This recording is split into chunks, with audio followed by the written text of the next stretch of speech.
or this season under the spotlight. That game against Halladay and then against the Red Sox last Friday night. 8 is enough as far as the Yankees are concerned. This is the 8th straight pitcher that they've faced for the first time ever. No one has ever had an at-bat against Kawakami.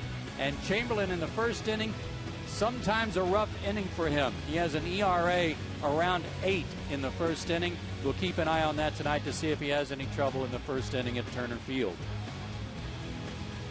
Here's the starting lineup for Joe Girardi tonight. A little different from last night. Yankees struggling to score some runs, so Johnny Damon's been inserted into the lineup. He'll be followed by Mark Teixeira and a struggling Alex Rodriguez, who's 1 for his last 22 and 9 for his last 63. Cano, Swisher, Gardner follow him. Francisco Cervelli gets a start behind the plate after 4 strikeouts from Posada last night. And Jabba Chamberlain, the pitcher, bats 9th. And here is Kawakami, 34 years old now, 5'11", 200 pounds, a 4-6 record.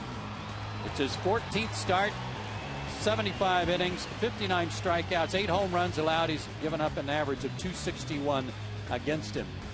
Keep in mind, too, that on 4 days rest, normal in a 5-man rotation, his ERA is almost 6. He had 5 full days rest against the Red Sox the other day. His ERA in those starts, 3.09, and he's working on 4 days rest today.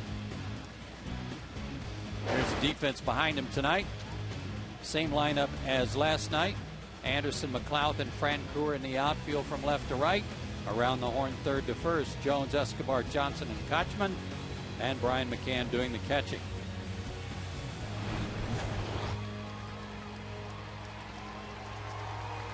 Umpires for this series and working tonight behind the plate will be James Hoy. Bill Welke is at first base, Jim Reynolds at second, and Bill's brother Tim works at third. He is the crew chief, and Derek Jeter set to lead things off. Chip. And Joe, he had a milestone hit last night in the 3rd inning, a double in the ball game. Moved him past Babe Ruth on the all-time Yankees doubles list. Jeter there by himself now, number 4. And number 2 hitting .301 for Joe Girardi's club here in 2009. Big crowd still filing in. What with a busy sports night here in Atlanta. And Jeter hits the first pitch of the game into moderately deep right field. And it's 1 pitch and 1 man out. This is a Yankee club that is not clicking at all offensively right now. They have scored 13 runs in their last 6 games. And because of those extended offensive doldrums this month, they have lost 6 games in the standings to the Red Sox in 22 days. They were a game up. They're 5 back tonight. They have not faced a pitcher that they know since they beat Santana the other day. 8 straight against strangers. And that makes it tough. Plus, with the huge advantage I think that the National League clubs have playing American League teams in their home parks, makes life even more difficult for this Yankee club. Johnny Damon played in last night's game, walked as a pinch hitter, and was taken out. He's had a sore calf. But in there tonight, down a quick strike. And he, too, pops it in the air to right.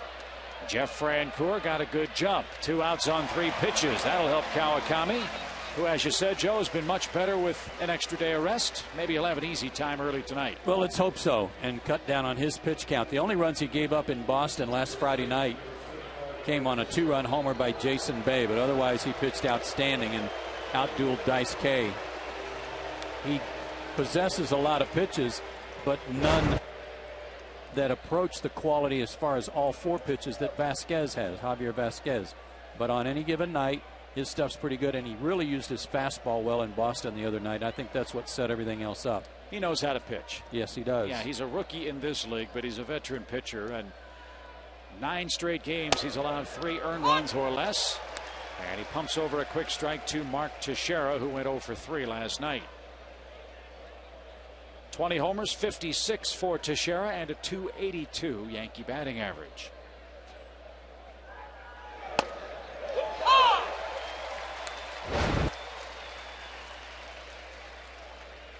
That's pretty consistent right there.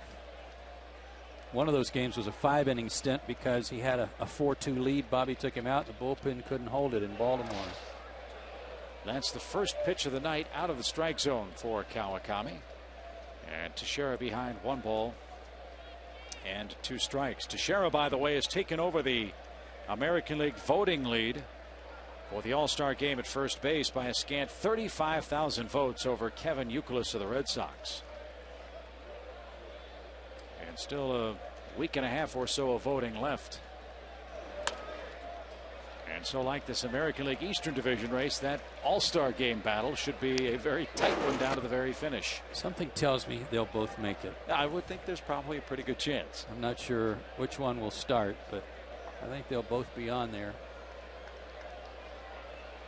Saw that Ofer in the home run at bats for Mark. That's over 9 games.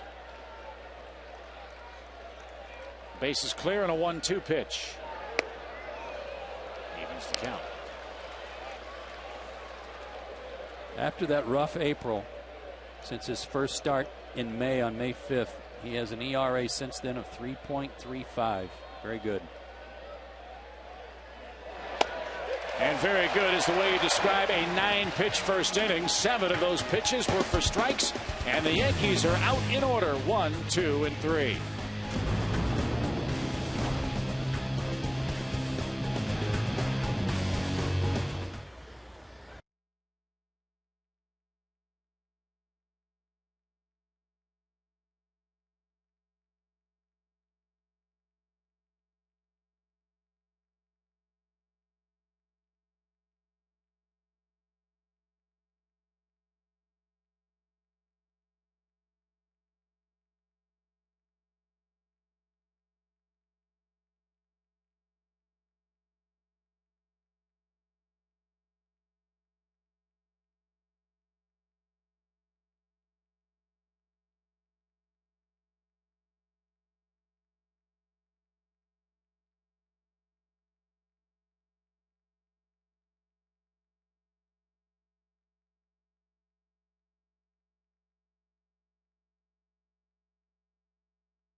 First, here's Bobby Cox's lineup tonight for the Atlanta Braves. Same as last night. McLeod, Escobar, and Chipper Jones at the top of the order. Escobar, last 4 games, 8 for 18, not too shabby. McCann will be the cleanup hitter, followed by the guy we featured in our pregame comments, Garrett Anderson. Kochman, Francoeur, Johnson, and Kawakami round out the order. Against Jabba Chamberlain, a great big horse of a guy from Lincoln, Nebraska, and a former Cornhusker. 6'2", 230. He's 23 years old. On the road this year in 6 starts. He's 3-0 with a 2.72 ERA. And he gets a ton of runs to work with, too, averaging just under 5 runs per game per start. And again, the first inning problems. 12 of the 33 runs he's allowed this year have come in the first inning. And Nate McLeod is the only Brave that's ever faced Jabba Chamberlain. And he's 0 for 3 against him in his major league career. McLeod 0 for 4 in the game last night for Atlanta. Struck out once and could not get the ball out of the infield his other 3 trips. And that went in Anthony's to even the count. There's no mistaking the stuff of Jabba Chamberlain. He has an overpowering fastball. You mentioned the slider that he can throw. The question some in baseball still have is, which role is Jabba Chamberlain best suited? Starting or pitching out of the bullpen? McLeod retired. He's 0 for 5 in the series, 1 away. He's still working on an off-speed pitch, and that's still a work in progress. His defense tonight, Damon, Gardner, and Swisher in the outfield. Never thought I'd say that about the Yankees. Rodriguez, Jeter, Cano, and Teixeira on the infield, 3rd to 1st, and Francisco Cervelli, the catcher. Damon, Gardner, and Swisher. Yeah, it's not exactly DiMaggio, Mantle, and Berra. No. But But that's who they send out there tonight, as Escobar is the hitter against Chamberlain. And Java pumps in a quick strike. If you look at Chamberlain and just ask it from a mathematical standpoint, as a starting pitcher, he can impact a game 30 times. Out of the pen, he can pitch twice that many, if not more. Fly ball hit to right, and that's in play for Swisher, and he's there. And 2 men are out. Yeah, but some of that goes to need, Chip, and their bullpen's pretty strong. The way we saw Philip Hughes work last night, that was mighty impressive as a so-called setup man. And their bullpen's pretty strong. They needed some depth in their rotation after the signing, of course, of Sabathia and Burnett. That helped a lot. But Joe Girardi feels like his biggest asset to the team is as a starter for right now. And here he is in his 14th assignment for the Yankees. Hasn't won since June the 1st at Cleveland. He's got a good fastball working tonight. Around 92, 93. In the pen, he could pump it up to 97. Right. Ball 2. He's a good hard slider. If he's going to be in the rotation, though, Chip, he's going to have to develop a third pitch. Fastball and slider won't be enough as a starter. And think about how tough it is to learn how to start in the division in which he plays. You play Toronto, Baltimore, Red Sox. Man. Some big time offensive clubs. Even that Oriole team, as the Braves saw at Camden Yards, a lot of young offensive talent. And his home ballpark certainly doesn't help either. No. No, that was an attempt at an off-speed pitch there. I'm not sure what it was, but nowhere near the zone. The AL East standings up to date. And Chipper rolls one foul past Teixeira, and the count's full, 3 balls and 2 strikes. That Toronto team's interesting because they got off that great start, then went through a spell where they couldn't beat anyone, came into Atlanta, in fact got swept, but they seem to have weathered the storm and they're playing better baseball again, and in fact have moved into a virtual tie with the Yankees for second.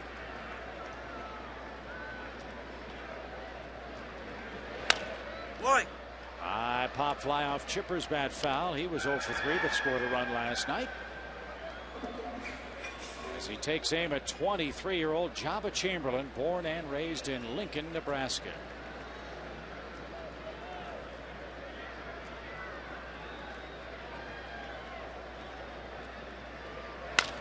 Ground ball. Teixeira dives to his right. Chamberlain has to hurry, and he gets to the bag.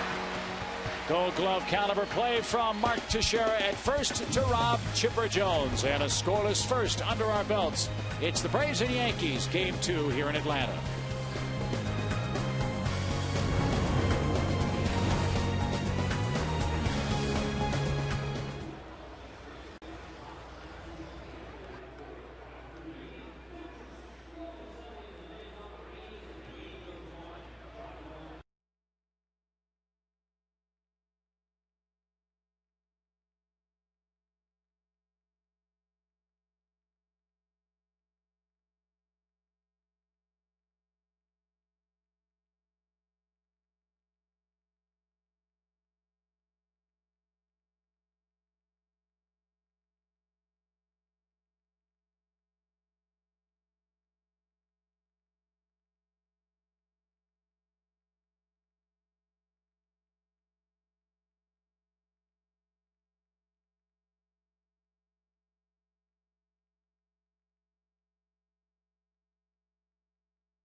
On it.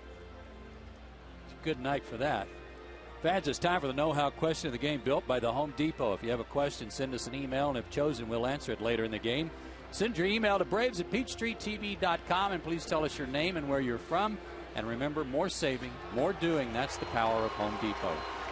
You're killing the corn dogs tonight before the game. I noticed that. Wayne Berry, I walk in the press room today, and Wayne Berry's greeting me with a corn dog. Thank you, Wayne.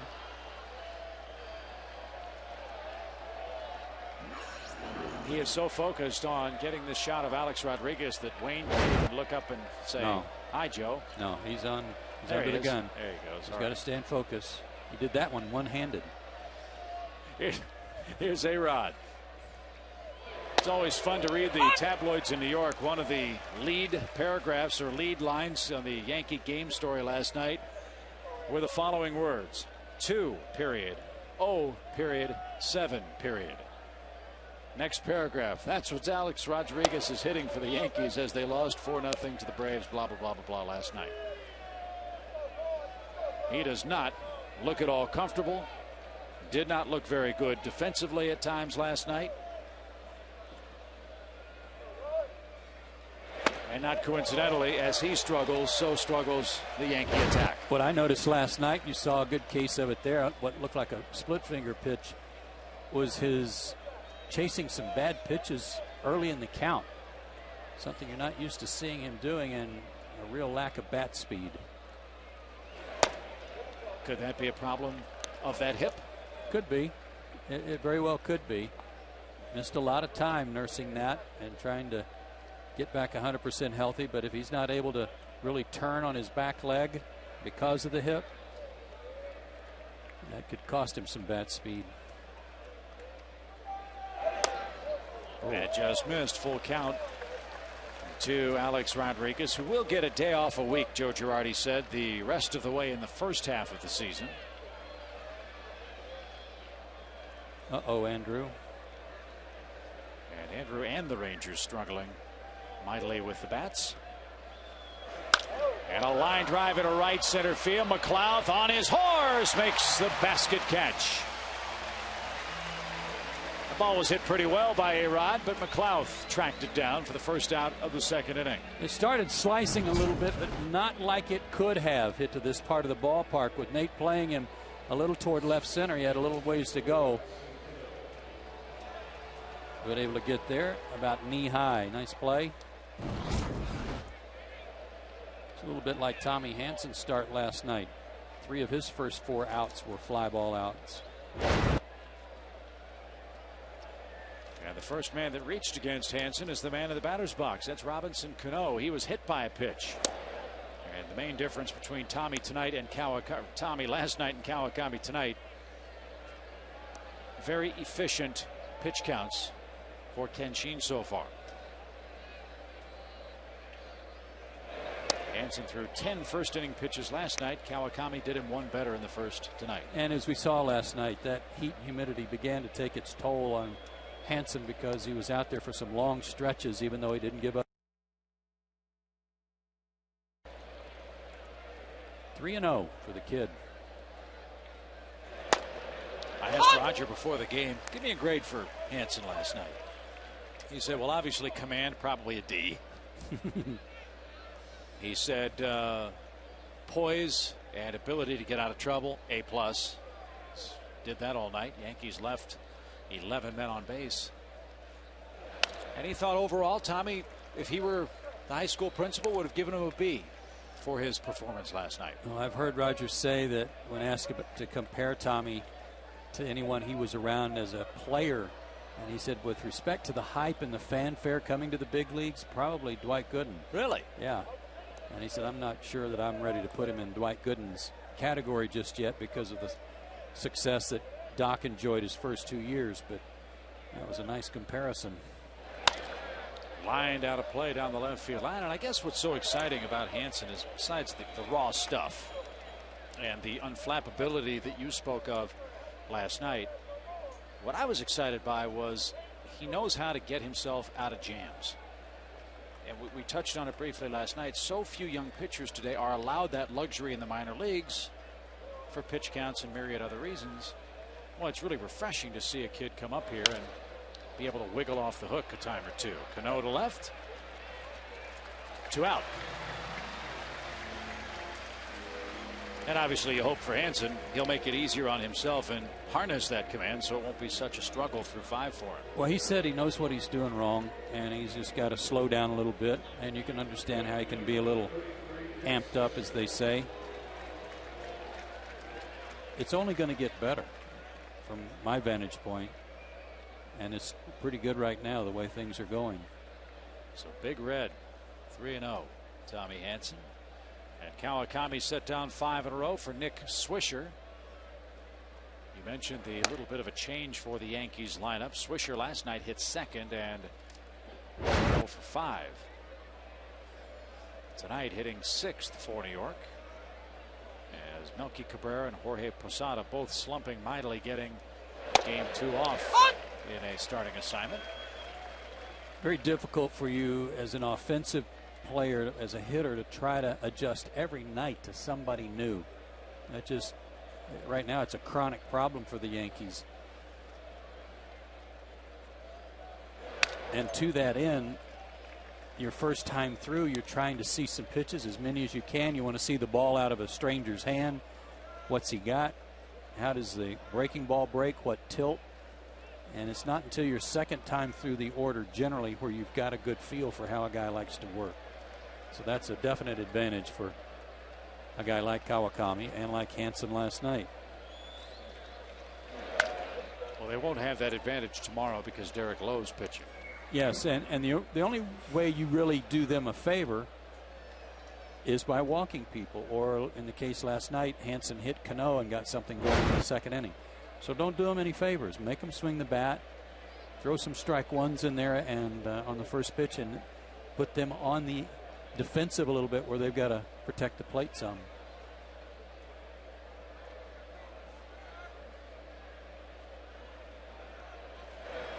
Slow curve hit a mile high in the air, left center field. That ball tailing away from McLeod, and he caught up to it. What a play! I didn't think Joey had a chance. Never took his eye off of it, Chip. He's beginning to learn his space here at Turner Field. Great play.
Now it's time to take a look at the SunTrust Solid Performer, brought to you by SunTrust. Live solid, bank solid. Tonight, the highest National League batting averages against right-handed pitchers. Entering tonight's game, how about Brian McCann at the top of the order? 361 is his average. Not too shabby. He got some good company there, too, with Albert Pujols down there in fifth place at 337. That's your SunTrust Solid Performer. And lo and behold, who's leading off, Chip? Wow, it's almost Kafkaesque. Brian McCann starts things off. Having a little bit of a crisis here. I understand. We have these little telex earpiece thingies.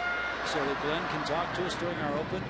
Yeah. Mine is stuck between our Peachtree signage board and the facade of the upper deck. Uh-oh. I need a stick and some duct tape. Otherwise, I don't know if I can continue. I'll be so distracted. I'm riddled with ADD. See? It's right down there. Right in the sign? Yeah, right behind it. It's right behind the R in Peachtree. By the way, that last pitch was low ball, too. I'm telling you, I'm very upset about this. We'll get somebody on it. Dave Poole will be up here in a minute with a hanger and a piece of bubble gum. Nervous about this. It's my favorite earpiece. 2-0 count. It's my lucky earpiece. I don't think the Braves have lost since I've worn that earpiece. Only had it a day. Well, as long as it's not your mouthpiece.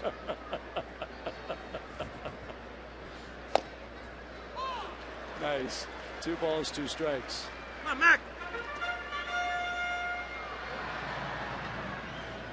What a night Brian had last night. 3 hits. Including a big back-breaking home run in the 8th inning of Game 1 of the series. First homer allowed this year by Robertson, and it was smacked. That ball was smacked too. 4 hits and 5 trips in the series for Brian McCann. And Java Chamberlain to the stretch for the first time tonight. Start calling him Brian McCann. Ball's jumping off his bat.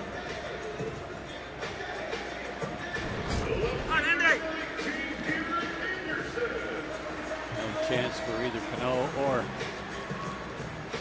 Teixeira. Teixeira made the good play on Chipper to rob him of a hit in the first inning.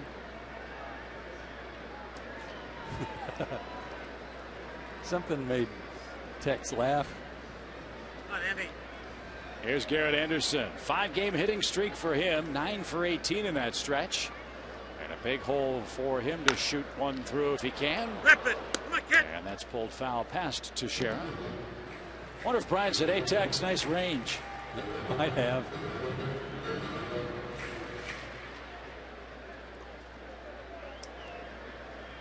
Mark Teixeira had some nice comments about everybody involved in his stay in Atlanta, ranging from Bobby Cox to his teammates, and how he still enjoys all those people's company and would go to dinner with them, play golf with them, whatever in the off season. Boy. And as we said last night, look, Mark made a business decision. He was traded here. He was traded from here. And the Braves never entered into the bidding for his services because the price tag for Teixeira's services was well out of reach for them. And it really was an opportunity for him to either stay in Anaheim. He loved living in Southern California. The idea of the Red Sox intrigued him. But his agent Scott Boras said, look, there may not be any other better place for you than to play for the Yankees. And that's where he ended up.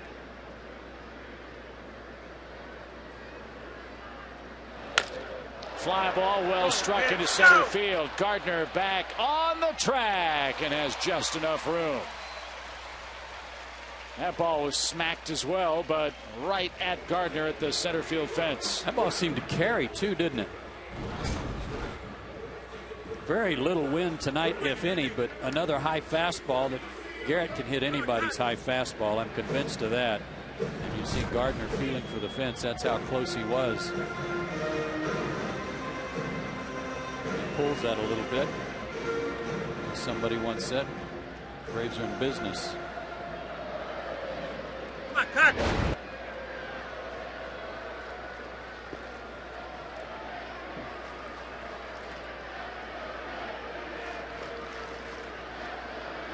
Casey Kochman 1 on 1 out.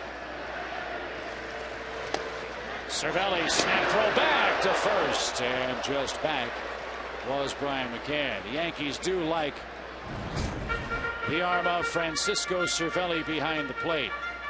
And he's thrown out 10 of 16 base stealers so far.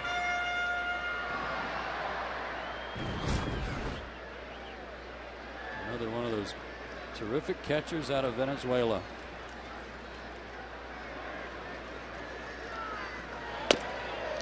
By the way, the Venezuelan national soccer team and the Mexican national soccer team are playing tonight in the Georgia Dome. We're expecting 50,000 people there. They rolled out sod on the Georgia Dome just for that occasion.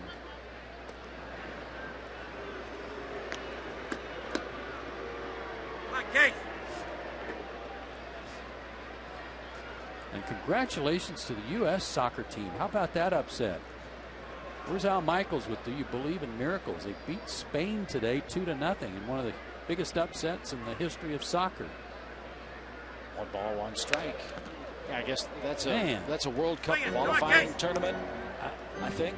I don't know. If it is, they're looking pretty good. Spain's the #1 team in the world. They've won 35 straight matches.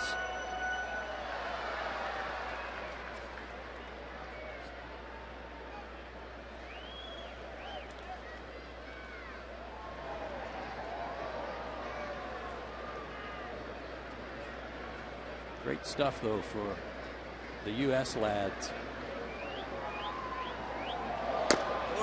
Up high, ball 2, 2 balls, 2 strikes. Yeah, there were a lot of guys on the crew that were fired up about the happenings at the soccer match today.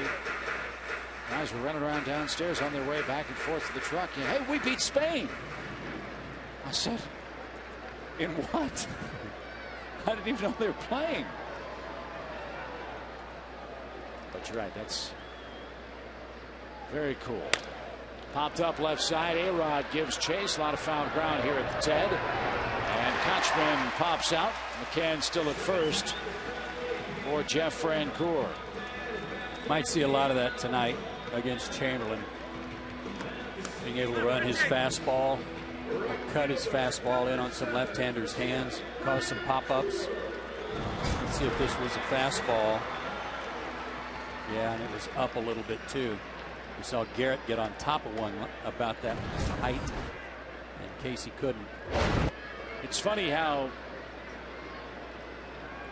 baseball signings have ramifications, not at the time of the signing necessarily, but 2, 3, 4 years down the road. I mentioned that Jabba Chamberlain was a compensation pick in the amateur draft. He was a compensation pick for the Philadelphia Phillies signing Flash Gordon. How do you think the Phillies would like to have a guy like Jabba Chamberlain to plug in their rotation right now? As Jeff on his front foot pops that up into the center of the diamond, Teixeira climbs the pitcher's mound and makes the play. Jabba Chamberlain gives up a leadoff hit to Brian McCann and nothing else in a scoreless second inning.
On hospital injury report for the Atlanta Braves. These guys still on the disabled list. As we have been telling you, Buddy Carlisle nearing a return.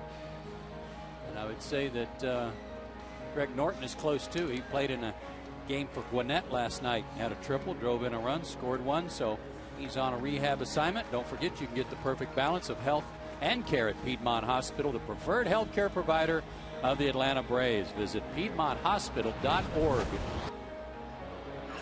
Anytime Greg Norton legs out a triple, you know the ankle's feeling good. Do they have fences there? I don't think so. At Gwinnett? If it had a pigsty out beyond the fence and the ball had been eaten by a pig, he would have had a chance for an inside the pork homer.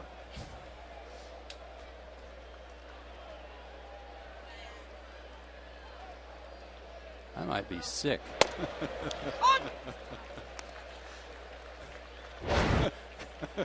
Galima just said, I heard him. Too bad you didn't lose your mouthpiece. I heard him. As soon as I said it, I said, why am I doing this? But it happens pretty much every day. Brett Gardner, the hitter. That was nice. Kawakami's retired 6 in a row. I asked for it. I don't blame him. Gardner at 285, a couple of home runs, 11 batted in. The Yankees also activated Cody Ransom before the game today. He's been out with a strained right quadriceps. He injured at the end of April. And a ground ball to second. You can't waste any time with Gardner flying down the line. 7 up, 7 down for the Yankees with 1 out in the 3rd inning now.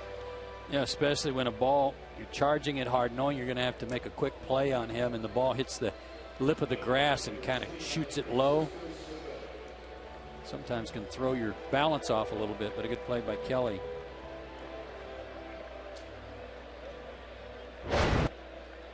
Well, here's Cervelli. He was involved in a play in spring training last year that I think really served notice that the Tampa Bay Rays were going to be a much different ball club in 2008. He had a broken right wrist in a home plate collision with Elliott Johnson on March the 8th at then Legends Field. That's now George Steinbrenner Field in Tampa. And was on the DL until mid-June for the Yankees minor league club. And that was a play that really drew the ire of Joe Girardi, almost questioning why the Rays were playing so hard in a spring training game. You hate to see a guy get hurt, but it wasn't a dirty play. It was just a hard baseball play in the spring. And the Rays really gained a whole lot of momentum, as if to say to the Yankees, you're not pushing us around anymore. A fly ball to right. Francoeur has been busy. 8 in a row retired. And then I believe Shelley Duncan of the Yankees slid in hard, took out Iwamura. Correct. In an exhibition game. Johnny, who was it that came in from right field? Johnny Gomes. Gomes came in, and the fight was on. Well, let's see what kind of hitter Jabba Chamberlain is. Very limited sample.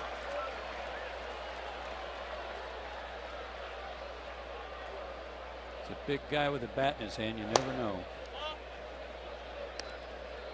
Yankees have retired so many numbers. They've got guys wearing numbers in the 60s and 70s. It's kind of ugly.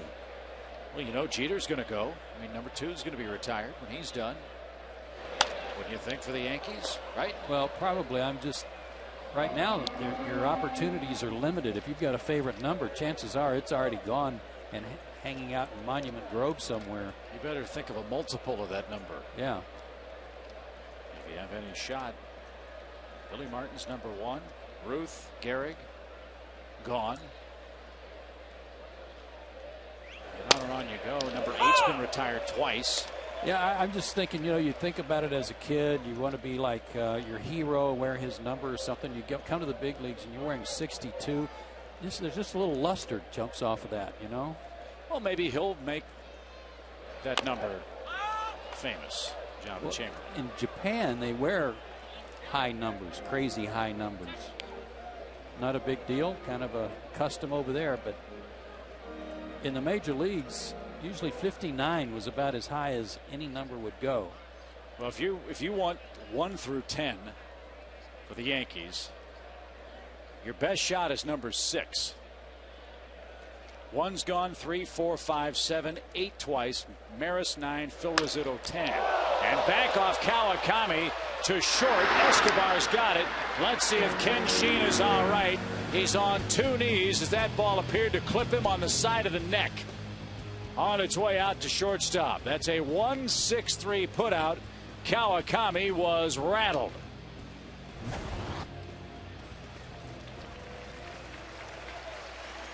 Put the glove up, but the glove missed.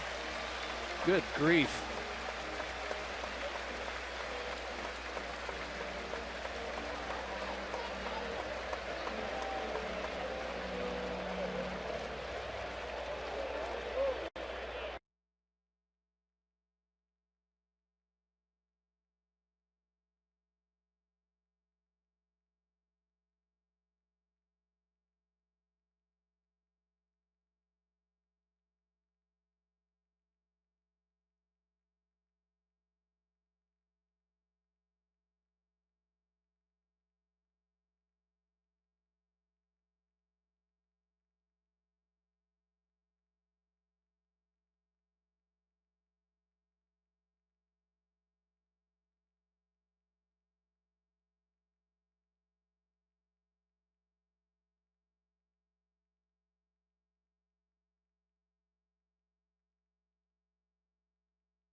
See every hit, pitch, and run in beautiful high definition. Peachtree TV and HD can be found on Comcast Channel 802, Charter Channel 707, and DirecTV Channel 17. Check your local listing for other cable systems. The Braves play here in HD on Peachtree TV.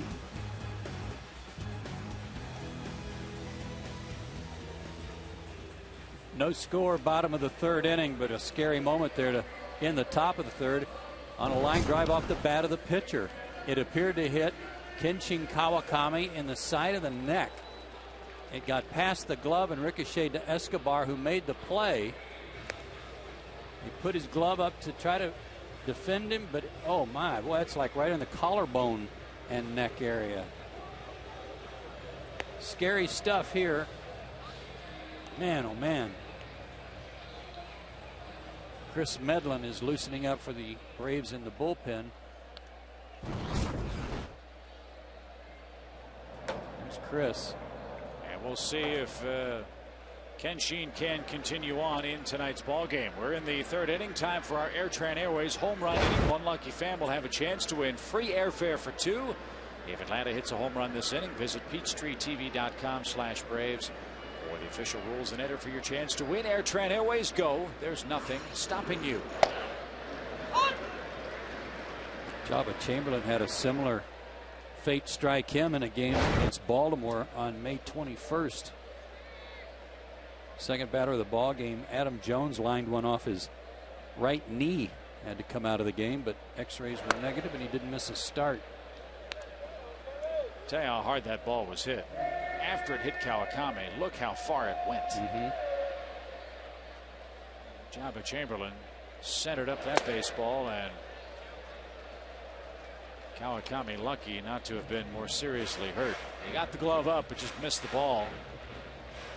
And the play was officially scored 1-6-3 to retire the Yankees here in the third. Johnson, the pitcher's spot. And then the top of the order. And Kawakami is not in the on-deck circle for Atlanta. One more angle to show you how far the ball ricocheted. One hopper to, you know, Diori Hernandez is out on deck. What a shame.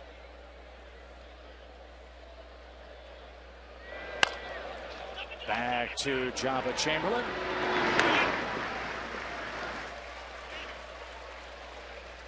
And Hernandez will be announced, and that's it for Kawakami.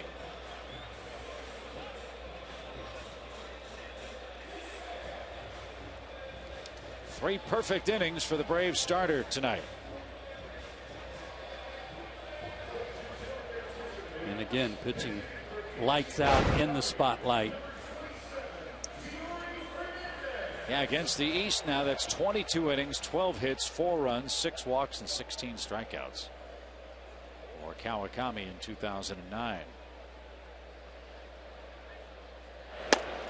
So would Medlin count as another guy they've never faced? Sure. No, it's not a starting assignment. Not a starter, yeah.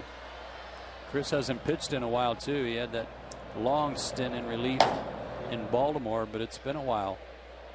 And as Bobby said, Good ball, kid. he's got to find a spot or two for him just to get some work in. But because the starters have been pitching so deep into ball games, there wasn't a space to try to get Chris any innings in, and he's the designated long guy, if you will. Well, his roommate in Gwinnett, Tommy Hansen, picked up a win last night. Maybe Medlin can turn the trick tonight in game 2 of the series. 2 balls, no strikes. Right. Now 2-1 to Diori Hernandez. Come on, Dick. Talked with Omar Infante before the game tonight. He's got the cast off of his hand. That's good news. And he's able to grip the bat with relatively good strength, he said. Still another week away before he'll start taking swings off a tee. And he's hopeful of coming back right after the All-Star break. That would be his optimal timetable. That'll be a good shot in the arm for the Braves to get him back.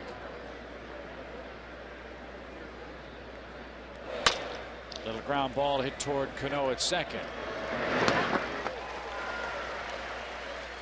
Hernandez retired. 5 in a row by Chamberlain. Nate McLouth already an impact in this game with a couple of fine running catches in center field.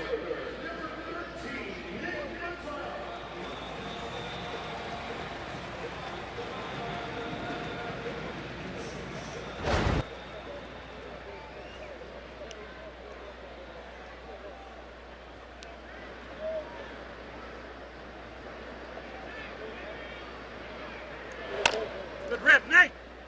Come on, kid. Ranging to his left, he robbed A-Rod of a base hit. And then on this great play to end the second inning, took an extra base hit away from Nick Swisher. Covering a lot of ground tonight. And he's going to cover some ground with a gap shot here in the 3rd inning. Gardner will play that on a hop. Oh, that's great. Gardner plays deep. For a guy who's a center fielder and with his kind of speed, he is way out there. But playing deep here prevented a triple.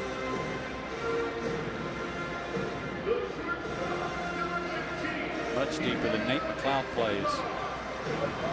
Braves last night got 3 runs after 2 were out in the 3rd inning. Oh, that's great. Remember, Escobar singled, stole second, went to 3rd on a throwing error by Posada, and then Chipper walked. Back-to-back doubles by McCann and Anderson, and they had 3 runs. I didn't have a chance to talk to Terry Pendleton before tonight's game, but if you have, does he have an explanation as to why the Braves have been so much better this year, driving in runs with 2 outs as opposed to none or 1 so far? No, he doesn't. I did ask him in a bit of a related question about doing the little things so well lately, which I guess you could apply that to the clutch 2-out hitting. And his answer was really kind of simple. He said, what's taking them so long? You know, almost like, you know, we've been preaching that since day one, and now they're beginning to get it. And I said, well, maybe because some of the little things they're doing now are leading to wins. They're solely responsible for some wins. And he said, yeah, but why did it have to take that long? Big swing and a miss by Escobar. That's that wicked job at Chamberlain's slider. It's 0-2.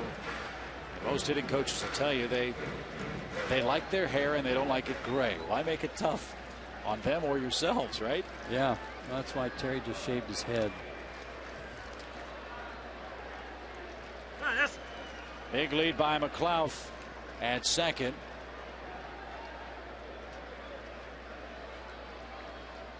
And first, the 0-2 pitch. Line drive right field, but Swisher is coming on, and he makes the play.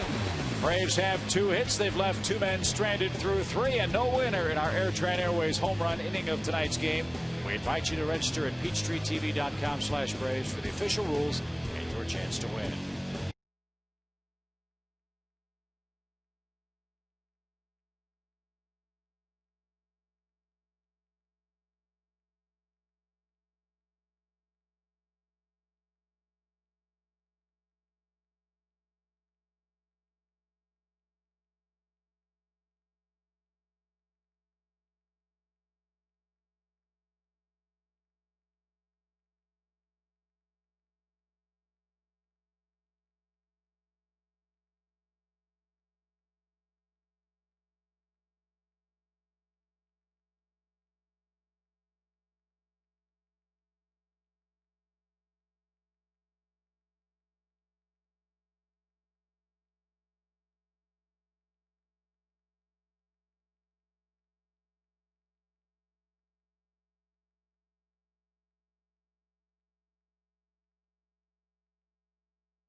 And the Yankees. Braves. Yankees. Thursday at 7 on Peachtree TV.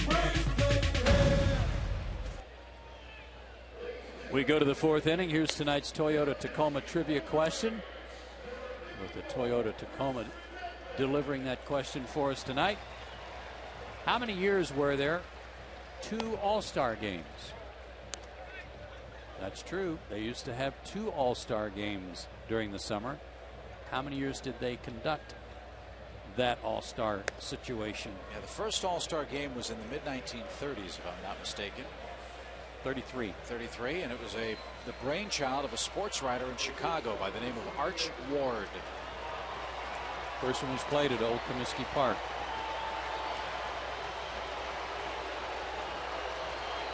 Just think if we had 2 All-Star games now, and the winner had to determine the Game 7 of the World Series, and they split. Would be justice. Here's Chris Medlin. 2 wins, 2 losses. And now on with the top of the Yankee order, and Derek Jeter.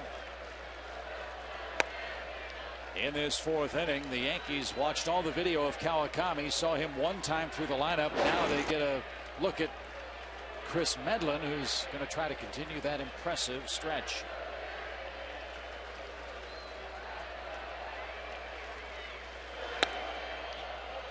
Got to figure he's going to be a little erratic with his command, because it's been a while since he pitched. 10 days ago in Baltimore, 4 innings, 6 hits, 5 walks, 4 runs.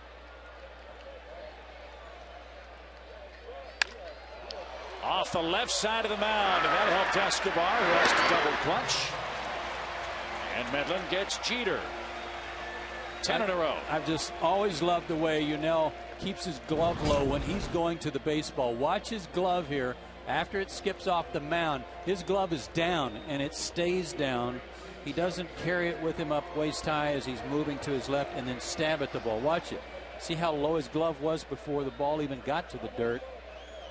And then it's in a good spot to just really get in the way of the baseball. Nice hands. And Johnny Damon bats and takes a fastball upstairs from Chris. 1 ball and no strikes.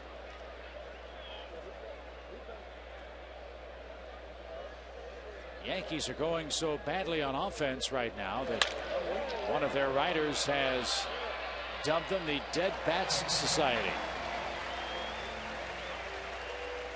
And they're just in a real team-wide funk. 11 in a row to start the game. 2 outs. Well, the Braves are catching them at the right time then. I'm sure those New York writers could care less about how it impacts the Atlanta Braves with respect to the Dead Bat Society, but some of that's due to some good pitching. That's exactly right. When you go into Marlins territory and face that staff, yeah, they're unheralded, and yes, at the time the Marlins were under 500, but they've got some big-time power arms down there. The Braves in this series have pitched the Yankees extremely tough so far. One guy I read wrote that they lost 2 out of 3 at home to Washington, lost 2 out of 3 to Florida down there, got shut out yesterday, that they were losing to what amounted to the dregs of the National League East. Well, the Braves can read too, you know, and they've retired 12 in a row to start the game, 22 straight scoreless innings, and we move to the bottom of the 4th inning, still scoreless.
Inning, time for the answer to tonight's Toyota Tacoma trivia question.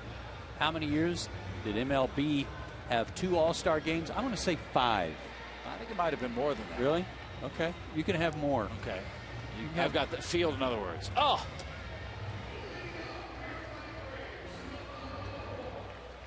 Okay, that was close. For a very obscure question.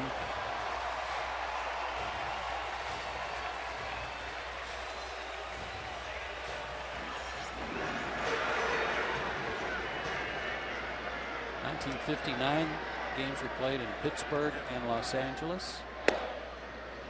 1960, they were played in Kansas City and New York at Yankee Stadium. 61, San Francisco and Boston. 62, Washington and Wrigley Field. Let's see what the split was. 1-1 the first year. 2-0 for the National League in the second year. Uh-oh. 1961. National League won in 10 innings, and then in the second game at Boston, rain. Uh-oh. A tie game, a 1-1 tie called after 9 innings. Precedent. Yes.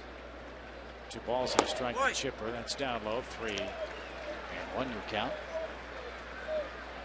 First All-Star game, July 6, 1933 at Comiskey Park. It coincided with the celebration of Chicago's Century of Progress Exposition. And that one back through the box. Chipper aboard, leading off the 4th inning.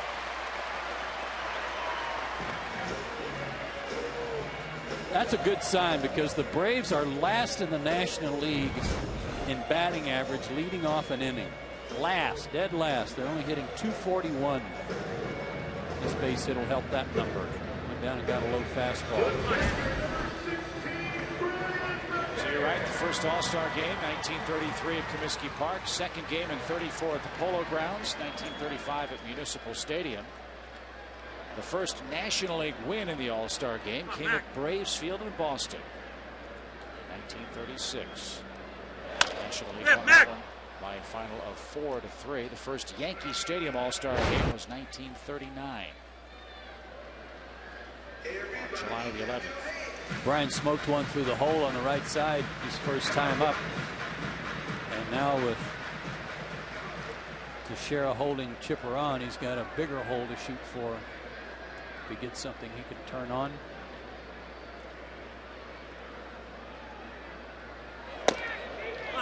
Well, he's not afraid to straighten up the lefties, is he? No, and he's hit 9 batters this year. That'll give you an indication of how aggressive he can be.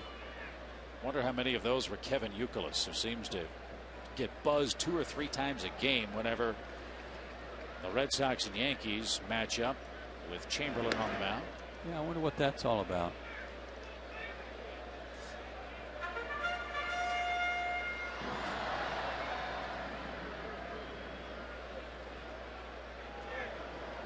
Maybe he just doesn't like Skyline chili. 1-1 count.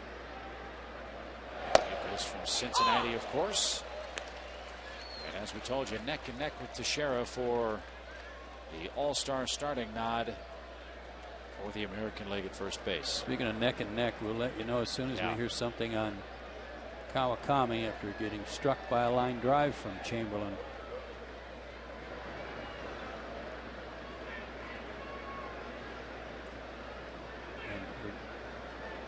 Not speculating on the results of that, but it appeared to hit him up on the neck, maybe even up near the jaw. Boy. Come on, Mac. He can be wild. He's walked 37 in 69 innings coming into play tonight. No walks this evening.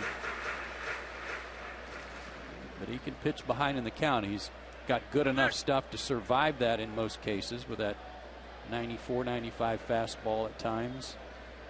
I'll be interested to see where the drop-off is, what number. We start to see a little less zip on that fastball and maybe a little looseness or loopiness maybe with that breaking ball. He's still throwing very hard in the mid-90s at 52 pitches. Remember, he is more a relief pitcher being stretched out to start. As that one yanked foul into the stands. 2 balls, 2 strikes. His longest not his longest outing. The most pitches he's thrown in a start this year is 108. He's done that twice. And he's thrown right on 100 each of his last 3. Going 6 innings, 4 innings, and 6 innings against the Mets. 100 pitches in 4 innings. Walk 5. How about that swing? You almost never see Brian McCann fooled that badly. Tip your cap to Jabba Chamberlain. That was just a dirty pitch. 1 out. It's definitely a slider, but really looked like one he kind of pulled the string on, like he didn't throw it as hard as his normal slider. And Brian couldn't stay back, got fooled badly, and that is a rare instance for him. First strikeout for Chamberlain tonight. That helps keep your pitch count down, doesn't it? Here's Anderson, who lined to the center field fence at the 400 mark and was retired in the Braves' second. Garrett doing for Atlanta what he was brought here to do, be a productive, run-producing bat in the middle of this Braves attack. He's hit safely in 29 of 35 games now. Has that average up to 282.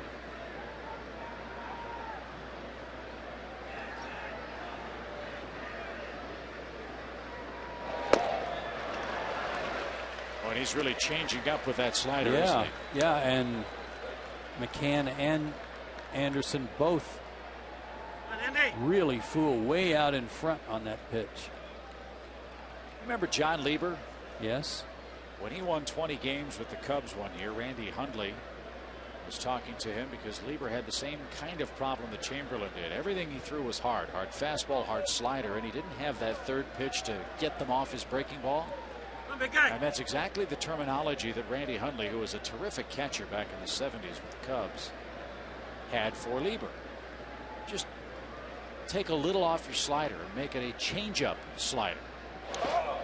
There's another example of it as Anderson misses a ball that bounced in front of home plate for the second strikeout in the game. If you can't throw a curveball, just take a little speed off and get a little separation between those pitches, and it could be a very, very effective out pitch. And that one bounced well out in front of the plate, so you can tell how much Garrett was fooled on this pitch. No question, Chamberlain's two best pitches of the night were on those off-speed breaking balls. Nice recovery by Cervelli, too, to keep Chipper from advancing. Casey Kochman popped out his first time. Yankees well off the line at third as he takes a shot that way. And that's into the seats for a quick swinging strike.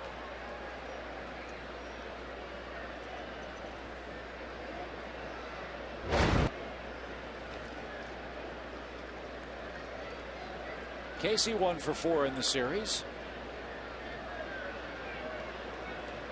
Yankees playing pretty much straight away in the outfield. Gardner shaded slightly toward left in center field. Okay. And ball misses high and evens the count. It's one of his best fastballs of the night, too. It's funny, he keeps putting his hand in the dirt to dry him off a little bit. I haven't seen him go to the rosin bag.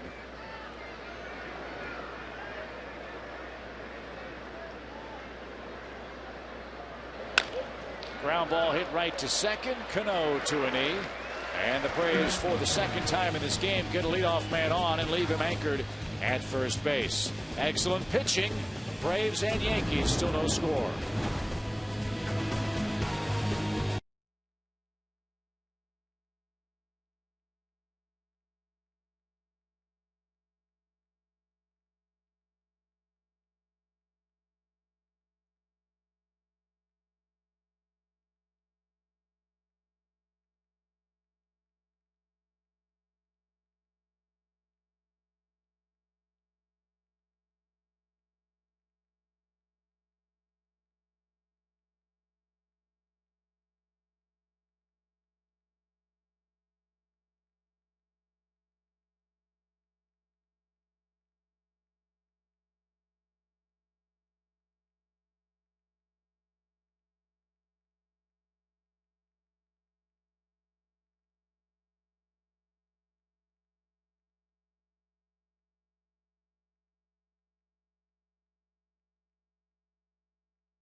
Experience our new Pilatop Treaty events and the best in Southern hospitality. Jameson and you deserve a new deal.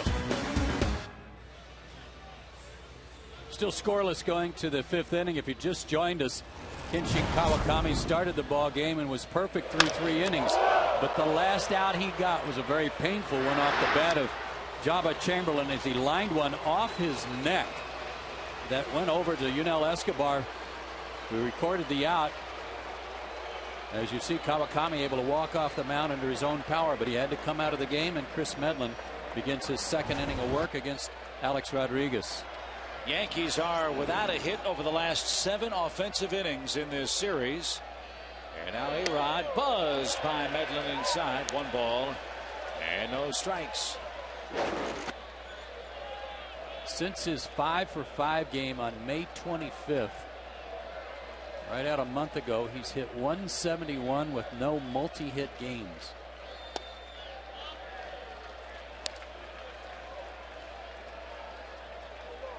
Took a couple of days off in Miami because of exhaustion, it was termed. Now back in for the second straight night here in Atlanta. And now 2 balls and a strike. Good pitch. Not his best fastball, just something that had a little tailing action on it to the outside corner to get a strike.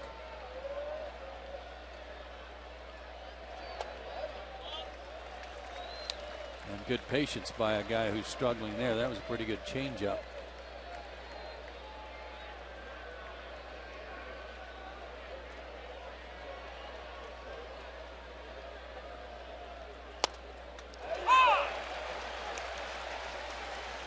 Here's where you find out what you're made of, Chip. This kid who hadn't pitched in 10 days. He's facing one of the all-time home run hitters in the game. And you're 3-2. What do you throw him? A fastball, and A-Rod grounds to deep short. How about that comeback? 13 in a row retired to start the game against New York. 1 out. Jammed him a little bit, too.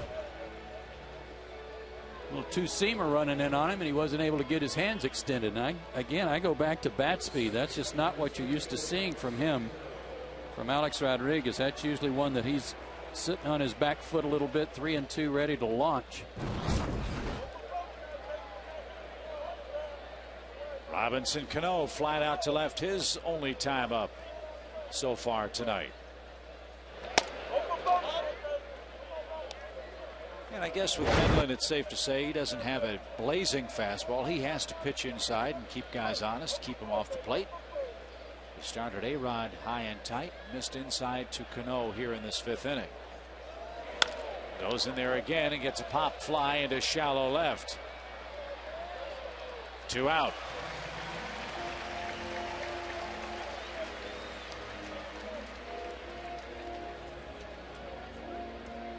Nick Swisher, the batter.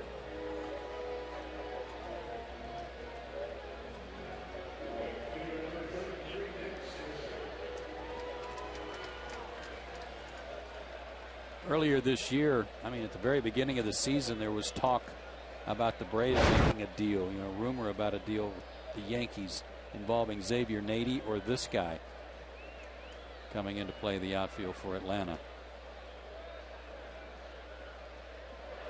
Nady's on the disabled list with a bad elbow.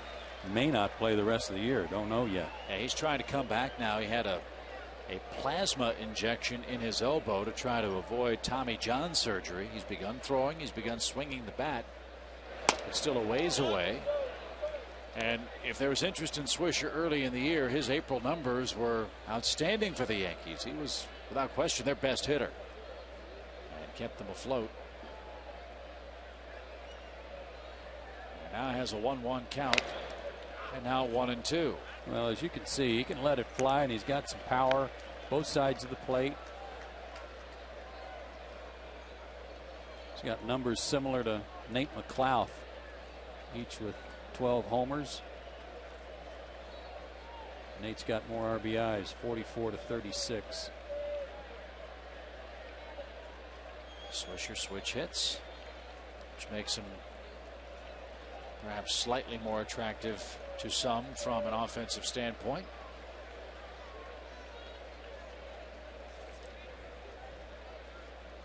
And now 1-2 pitch downstairs to even the count. That play right there from Brian McCann, a seemingly innocuous play. Nobody on, 2 outs. You can see a catcher backhand that ball. Love to see him in the habit of sliding out and knocking it down like he just did there. Yeah, he's gotten much better on that play to his right.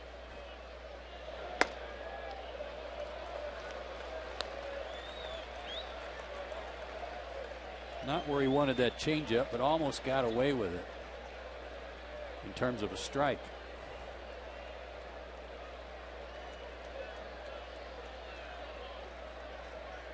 Try it again. And it worked.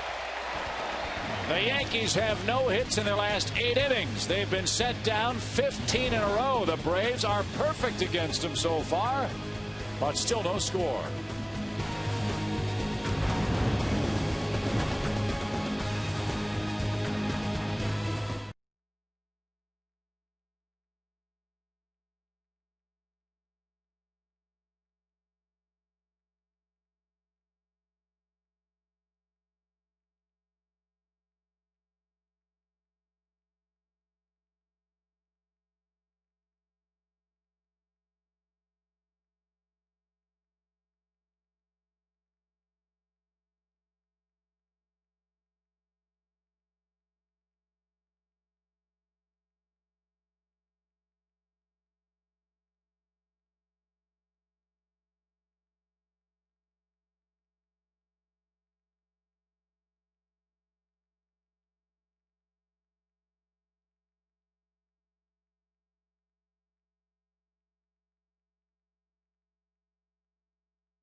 broadcast is presented by authority of the Atlanta Braves and may not be reproduced or retransmitted in any form, and the accounts and descriptions of this game may not be disseminated without the express written consent of the Atlanta Braves. Look at that line score on top. There hasn't been a single Yankee base runner. As we head to the bottom of the 5th inning tonight, the lower third of the Braves orders coming up against an equally tough Jobber Chamberlain, who has given up 2 singles and a double and has left all 3 of those Braves hitters stranded so far tonight.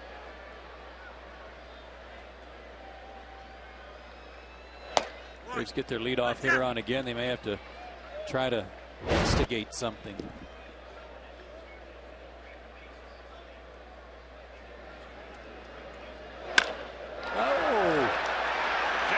Hammer. 1-0.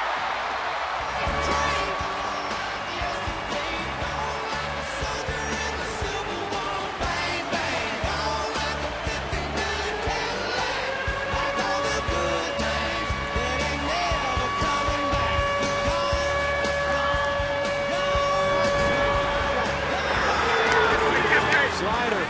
Last inning, it was the best pitch he had working. That off-speed breaking ball. This time, a regular speed slider, and he hung it and was crushed.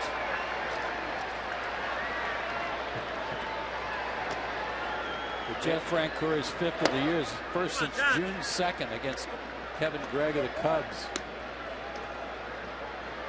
Grip it and rip it, kid, and that's what Francoeur did, and the Braves have the lead 1-0 tonight. As Francoeur, it would appear, was not just watching but observing the game, saw what Chamberlain was doing last inning and went looking for a pitch and didn't miss it. Now a shot to short is handled by Derek Jeter.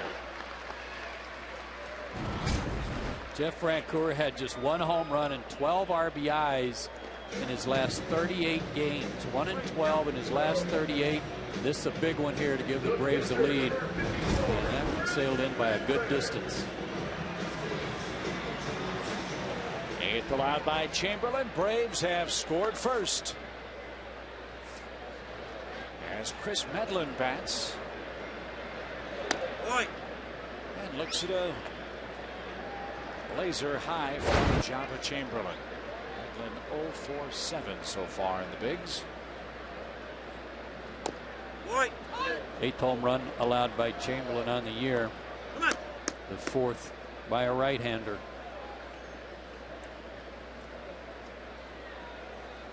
Man, he smoked that ball. Didn't see him hit a slider like that. Chris isn't getting cheated, is he? No. And if he puts it in play, they better not half-step throwing him out either, because he can run. Uh-oh. Don't like that. Kind of shaking that right arm like he hyperextended his elbow a little bit. That's his right elbow. On that base, come on.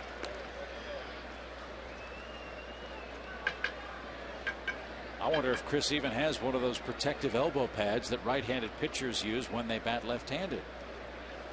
Needs one.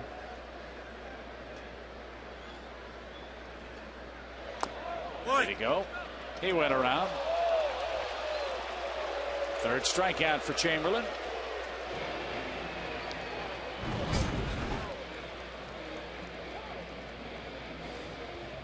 I would say he got it himself extended out there pretty far. Umpires, if there's a benefit of the doubt, it's not going to go to a pitcher who checks his swing. No.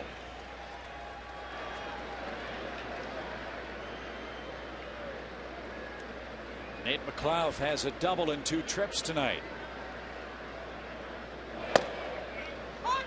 It's funny what 1 run will do to you at this stage of the ballgame too. When you're struggling like the Yankees are, and you don't even have a base runner tonight. Even 1 run puts a little more on you. Sure, and where you look where they are in the game. As that one hammered down the right field line, little body English from McLeod. Plenty of distance, but he pulled it foul. That just missed. He hit it over the top of the foul pole.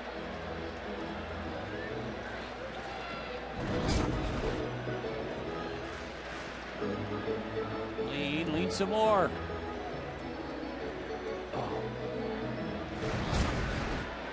If that was Boston, that would have been right around the pesky pole. Yeah, it would have.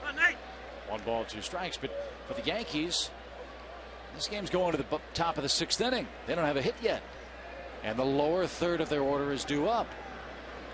Then it really gets serious for you, because we talked at the start of our show tonight about how good the Braves bullpen has been.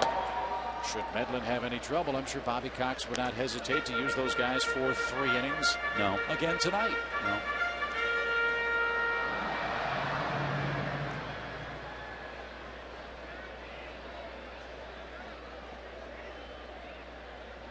Whoa, high and tight.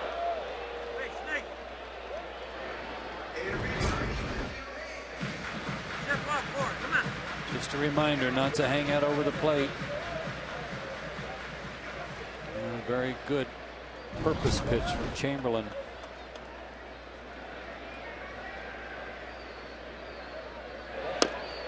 And an off-speed pitch slides in and strikes him out. 4 strikeouts for Jabba Chamberlain, but Jeff Francoeur jumped on one of those sliders and ripped it into the seats for a home run, number 5 on the year, and a 1-0 Atlanta lead.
And Red Sox at Turner Field. Tickets are still available at braves.com/tickets or by calling 1-800-745-3000.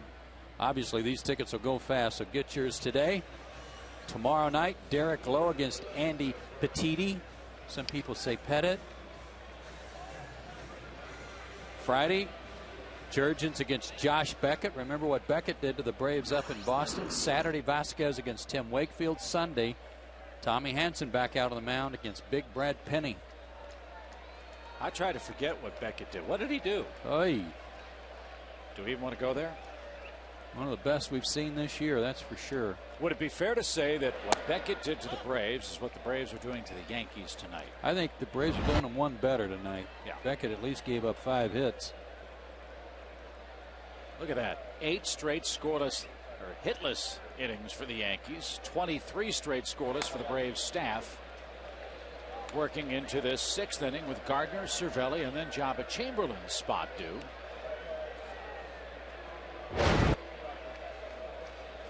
You've got to figure at some point the Yankees are going to break out. You just hope it's not tonight or tomorrow night. Let them get healthy against the Mets. That would be the most beneficial thing that could possibly happen for. That's where the Yankees go after this series. 3-0 the count to Brett Gardner. Not only do the Yankees not have a hit, they don't have a base runner. This is the last guy to get a hit. He was in the 7th inning last night. Don't want to walk him. Make him swing the bat. And trouble afoot because Gardner can really fly. 16 of 18 in stolen bases and represents the tying run in a 1-0 game. And Cervelli, the catcher, is coming up.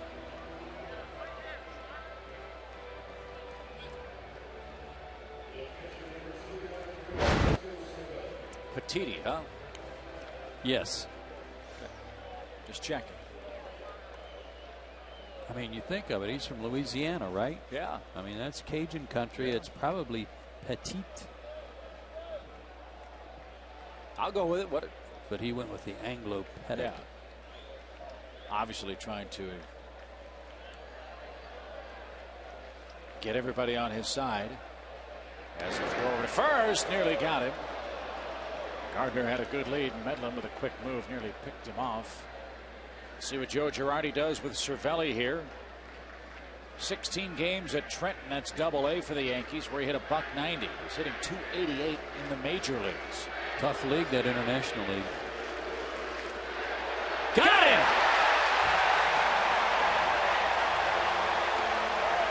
Joe Girardi will argue, as will Mick Kelleher. Gardner picked off. The first one was close. The second one got him. And Bill Welke hearing it from Joe Girardi. Joe Girardi talked today about how there's a lot of frustration when you're not swinging the bats well. There's got to be a lot of frustration on his shoulders, too, having to watch it.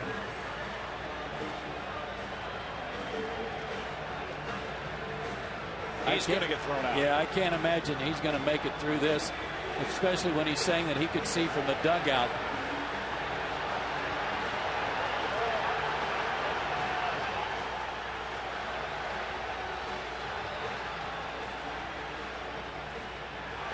That's what he wanted. Yeah. And a kick of the dirt, too.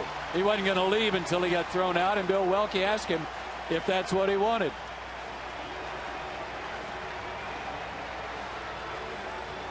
It was an opportunity for the Yankee manager to vent some of his frustration. Huge lead for Gardner.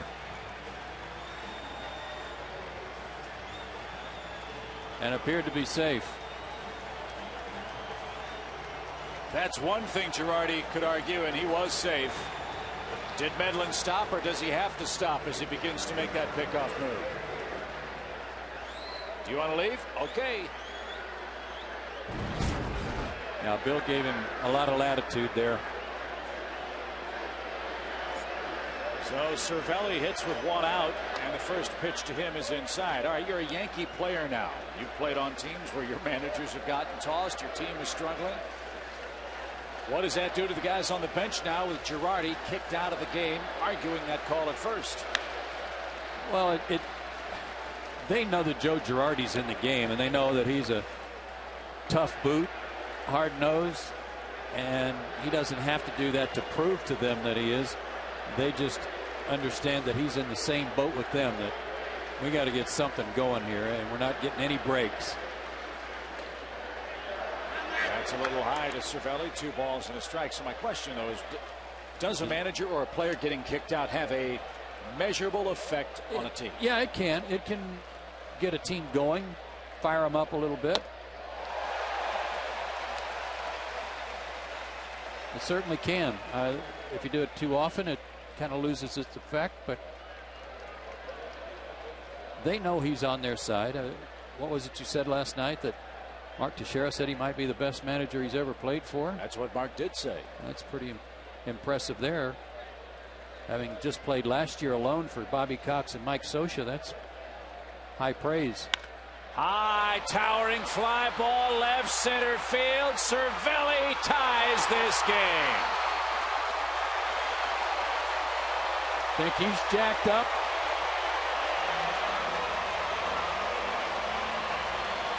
The first Yankee hit in the game leaves the park. And it's his first home run this season. And the first in his big league career. Breaking ball.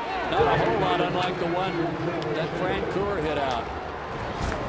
And it took him about 8 seconds to circle the bases. And sometimes it only takes one play to awaken a sleeping giant. Let's hope that's not the case for Atlanta. New life for Jabba Chamberlain, a 1-1 score, and the Yankee fans start to roar. A looping line drive caught at second. Chamberlain's out number 2. Especially when it comes from such an unlikely source, Chip. Yeah. And it wasn't one of your big guns or one of your leaders. It's a kid that they're high on, certainly. But what a thrill for him. And he pointed at Chamberlain as he was coming to home plate. Before he ever crossed the plate, he pointed to Chamberlain like, hey, we're even now. It's 1-1. That's for you. So how big is that pickoff play looking now? With the Braves getting one break. But Cervelli, after the Joe Girardi ejection, cracking one out to left center to tie it up. And a strike to Derek Jeter.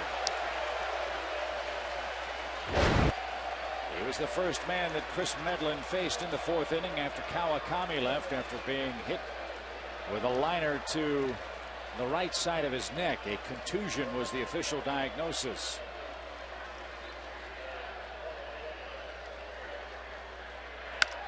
Grounded deep short. Jeter aboard. Braves had him played up the middle, and Jeter pulled that ball out of reach.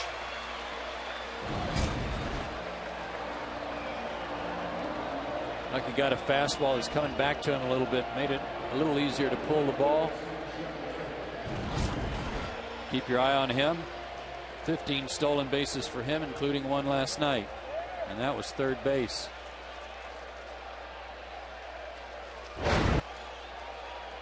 Only 11 all last year and already 15 this season. Johnny Damon's played pepper with Jeff Francoeur twice tonight. And Damon may be the one Yankee who has benefited most from that short porch in right field in the Bronx. Damon enters tonight's play already with 14 home runs. He's hit 2 fly balls to right tonight, and definitely one of them had a chance to have been a homer at their new yard. But don't pitch behind now. Don't pull in your horn. Stay aggressive if you're Medlin.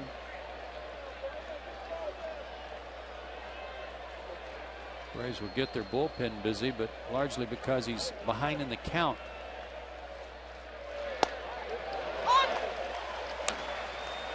Damon last year hit 17 home runs in 143 games. His career high is 24 set in 2006. He figures to fly right by that if he can stay healthy.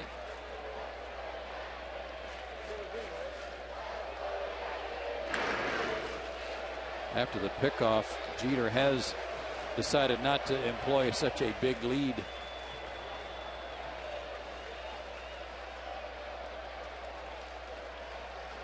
Two balls and a strike. Little looper into shallow right center is going to drop. Jeter with a great read on that ball. First to third now.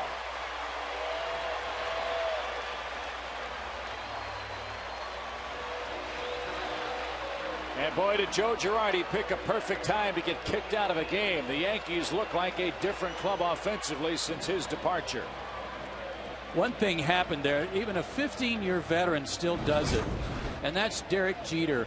As he was taking his lead, he looked out and scanned the outfield. You always want to know where the outfielders are playing. And when this ball was hit, naturally with 2 out, you're going to go on the crack of the bat anyway. But there was no hesitation on his part. He knew where McLeod was playing, knew that ball was going to drop, and an easy path for him to go first to third and then get beat up when he gets there. That part of it's pretty good. Yeah. Check him out. See him looking around and scanning the outfield, looking to see where everybody is before he ever left the base. That's a guy that's been in the league 15 years, and he still does the little things that you got to do as a base runner to know what might happen, or if something happens, what you're going to do. Watch the game, observe the game. And Jeter picks up 90 feet. And the importance of that play is if Medlin throws one in the dirt, McCann can't spear it, the Yankees would be able to steal a run. But now it sets up for Teixeira now. First and third. Tie game. Tex 0 for 2 with a couple of strikeouts. And boy, has he been big with runners in scoring position and 2 outs. You drive in 56 runs when you hit 370. That's clutch.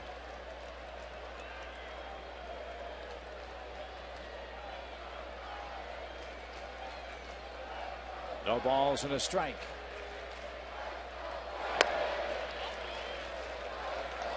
Just looking at his numbers left and right. Ton of at bats coming in. 188 left-handed, hitting 250, but 373 is his average right-handed in 67 at bats.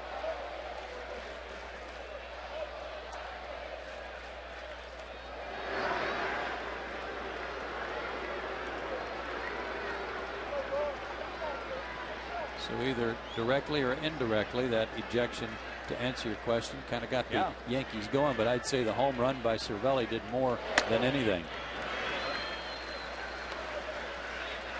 Especially the enthusiasm in which he ran the bases and was so excited.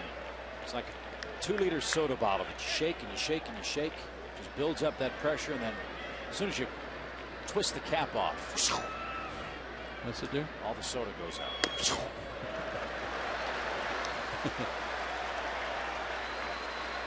Again, pitching behind in the count.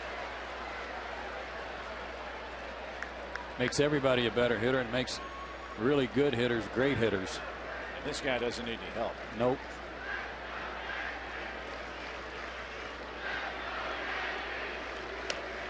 He had a base open. And now he'll face Alex Rodriguez with the bases loaded and 2 out. And don't forget that this inning started with a walk to Gardner. And that's enough for Bobby. He's going to bring in another right-hander here to face A-Rod. And it's Jeff Bennett. So Medlin goes 2 2/3 innings. He allows the first 3 Yankee hits of the game. Chris struck out 2. Chris walked 2. And all 3 runners belong to him as he came on in relief of Kawakami with 10 games in between work out of the bullpen. Our call to the bullpen tonight brought to you by AT&T. Your world delivered.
Hall of Fame Museum, and we hope you're enjoying tonight's game. Now remember, tomorrow night is the final movie in the Peachtree TV Screen on the Green movie series at Centennial Olympic Park. Now check it out. We don't want you to miss Bill Murray, Dan Aykroyd, and Sigourney Weaver in the Academy Award nominated movie Ghostbusters. Make sure you bring the entire family and all your friends out for this free and fantastic movie. It's going to be a whole lot of fun, and we want you to be there. Remember, the Braves play right here on Peachtree TV. Yeah, that's right, Peachtree, baby. Woo! A 1-1 tie now here in the 6th inning. Bases loaded. Jeff Bennett got some encouragement. Check it out. Walking out of the bullpen all the way out of the pen. Mike Gonzalez is talking to him and encouraging him. Bennett took the loss Sunday in Boston after giving up the home run to Nick Green, and he has walked in a couple of runs earlier this season. Lots of base runners for Bennett. No place to put A-Rod. 2 outs. First pitch popped up foul. A rough ending for Atlanta on Sunday at Fenway Park in the horrible weather. Nick Green, a 303-foot home run. Very first pitch of the ninth for Bennett ended the game for Boston. Jeff trying to end this 6th inning and keep the game tied. 94 on his first fastball and got ahead 0-1.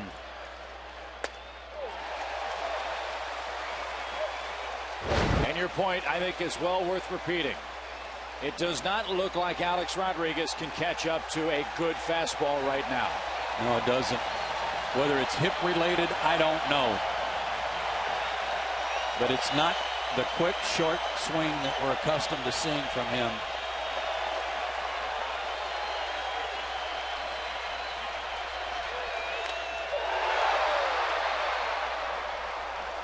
That ball backed up and was fouled off Brian McCann, and A-Rod just does stay alive.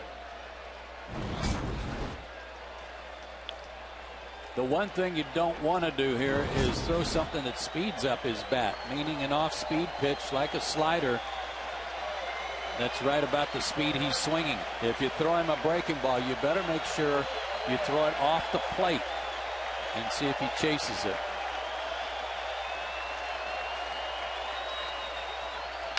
Line drive on a slider. An 0-2 pitch will score 2 runs. First and third for the Yankees, and they have taken the lead.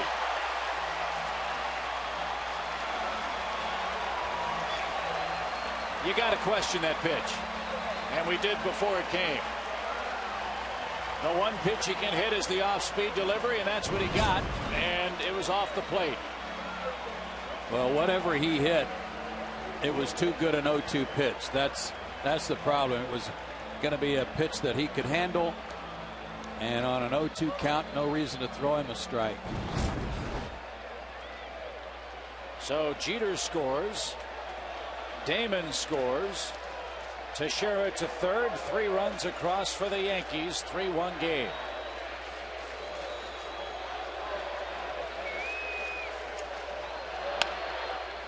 And that ball bounced just foul at third. He did that last night. Bounced one wide of third for a base hit. That came in the 5th inning. Here he is in the 6th with a chance to add to a 3-1 Yankee lead. All this began, remember, after a walk, a pickoff, and an ejection. A homer, a lineout, and 4 Yankees since have reached base.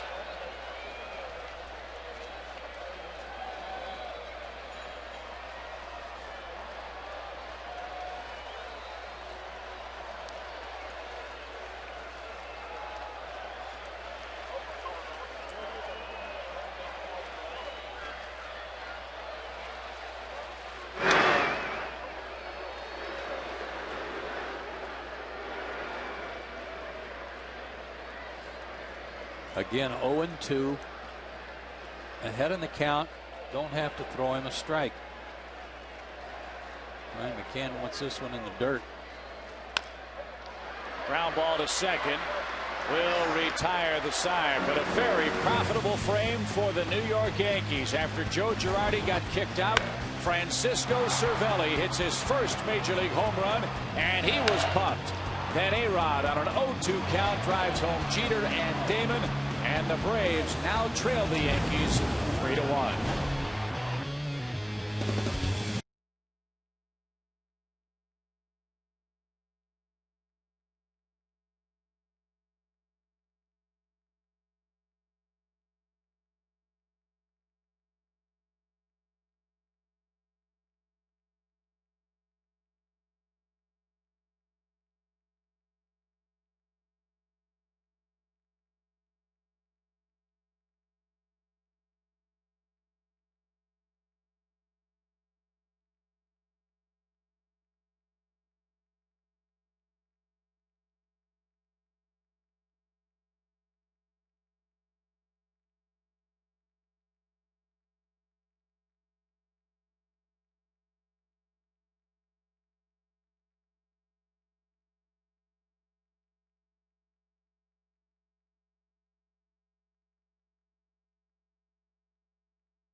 Here are the recipients of the Big Smile Seat Upgrade, sponsored by Dr. Deborah Gray King and the Atlanta Center for Cosmetic Dentistry, the place in Atlanta to get a beautiful smile and right down on the field.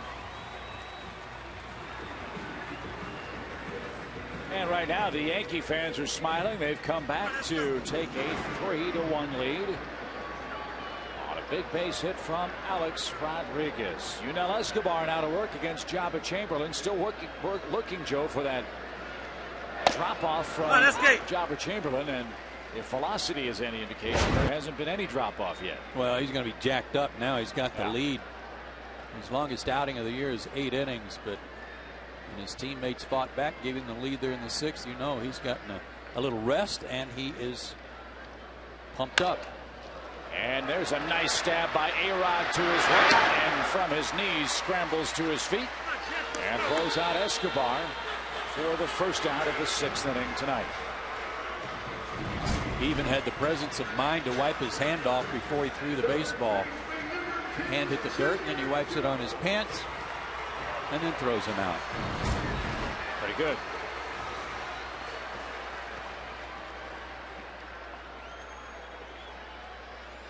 Chipper 1 for 2 with a single tonight. Come on, Chip. Come on, big guy.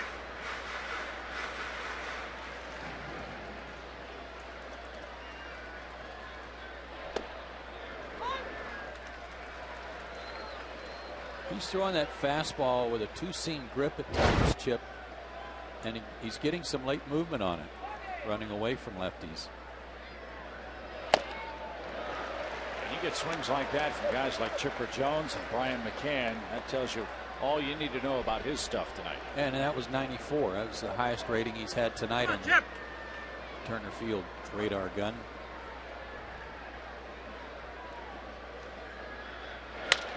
Line past A-Rod. And that brings the potential tying run to the plate in the form of Braves catcher Brian McCann. I just don't get pitchers. I don't understand them. Maybe I should talk to Galima more, because he was an old pitcher. Maybe I'd get a better feel for this, but you got one of the best hitters in the game up there, and you got him 1 and 2. Why do you throw him anything that he can reach? Why not throw that slider in the dirt? This is up and out away from him. I just don't. I don't get it. Same point with Bennett on A-Rod. Let him extend his arms. Yeah. Doesn't. Thank you very much. Can I have the soapbox for a while? Sure, go. That's why I said you got to question either the pitch or the location with A-Rod. Same scenario there. Chipper's too accomplished a hitter. You're not going to fool him too frequently. Now McCann down a strike, thinking about unloading here.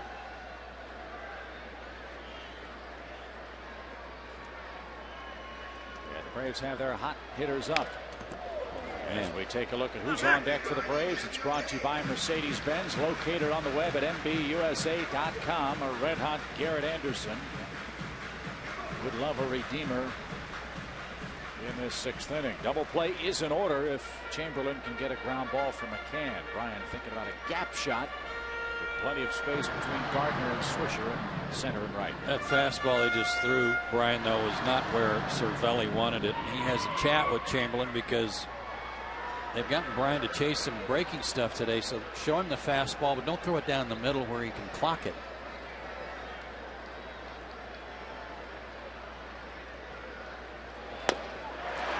On 3 pitches, Brian McCann is struck out. I think there was our first fist pump tonight from Mr. Chamberlain, too. Something that Aubrey Huff of the Orioles imitated after he hit a home run off of him. Good breaking ball, and let's see if there was the fist pump. No, just he was adjusting his cap, so that was my bad there. You strike out Brian McCann twice in a game, you should pump your fist. That doesn't happen too often. Here's Anderson. 2 outs. And a fly ball to left center field that Gardner should catch. He does, and Jabba Chamberlain holds serve in the 6th inning. He's been given a 3-1 lead, and his bats will try to go to work in the top of the 7th inning.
Else but the world of Coca-Cola could jog a 7-foot-tall polar bear. Take home a free 8-ounce glass bottle of Coke produced on site and taste over 60 different beverages from around the world. Make plans to visit the world of Coca-Cola today. 7th inning already in Atlanta. Beautiful warm night at Turner Field, and the Yankees trying to even up this series.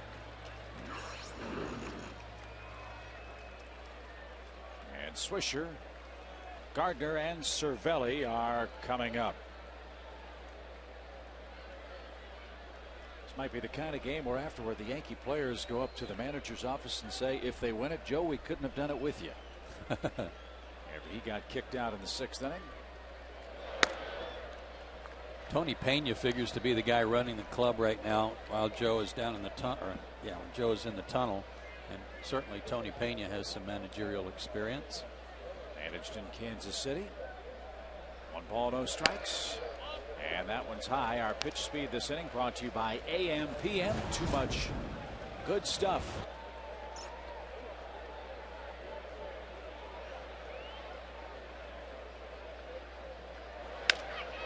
Line to left by Swisher. Anderson going back, turns, and that one's off the top of the wall and on a ricochet leaves the park.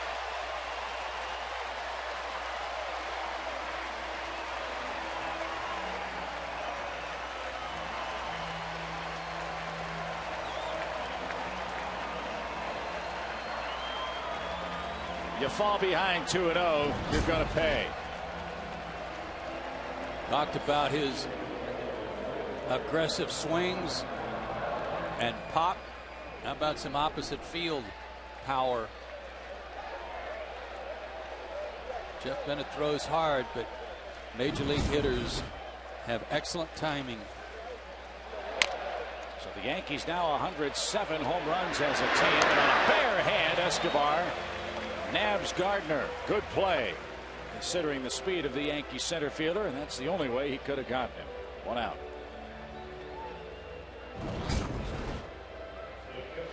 Ball was coming up off the ground pretty hard too. He had to kind of come down on top of the ball and greet it to make sure he had it set firmly in his hand.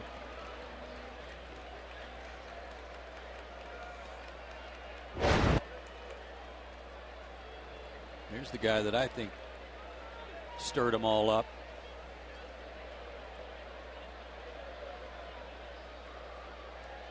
Well, after Cervelli hit the home run, he ran the bases like they did in the old days. Put his head down and sprinted around the bags. Well, he was excited. They hadn't had a hit in 8 innings. Their manager just got thrown out on a call that was questionable, and he hits a home run. And all of a sudden that dugout came to life, largely because they tied the game, but also because of his excitement and enthusiasm for a ball club that's a very veteran-loaded ball club that doesn't show a lot of expression. He's yelling and talking all the way around the bases. So they're the dead bat society no more, I would say, huh? At least for him. You said before the game, I'd like this guy, and you're right. What I like about him too is the stuff that we've been seeing between the innings with Jabba Chamberlain. I mean, Cervelli's a rather unaccomplished major league player.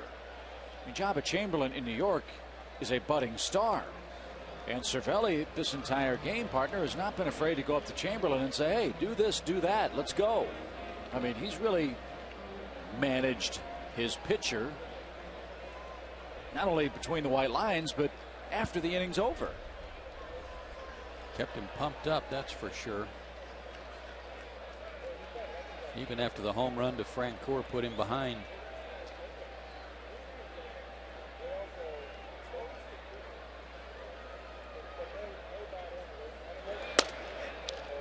Three balls, 2 strikes. It just shows you how inexact scouting can be. This kid was hitting under 200 in Double-A. His average now knocking at 300.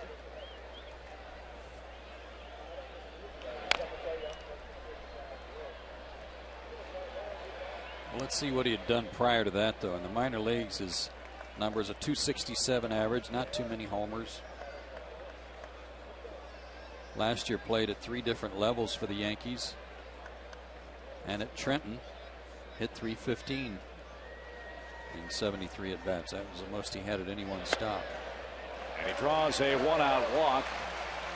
And if you're a young catcher, I can't think of a team you'd rather play for than perhaps the Yankees, with all the catching influence they have on this club. You've got Jose Molina, who's hurt right now, but a very accomplished defensive man. Jorge Posada, who's been around a long time. Tony Pena, the bench coach.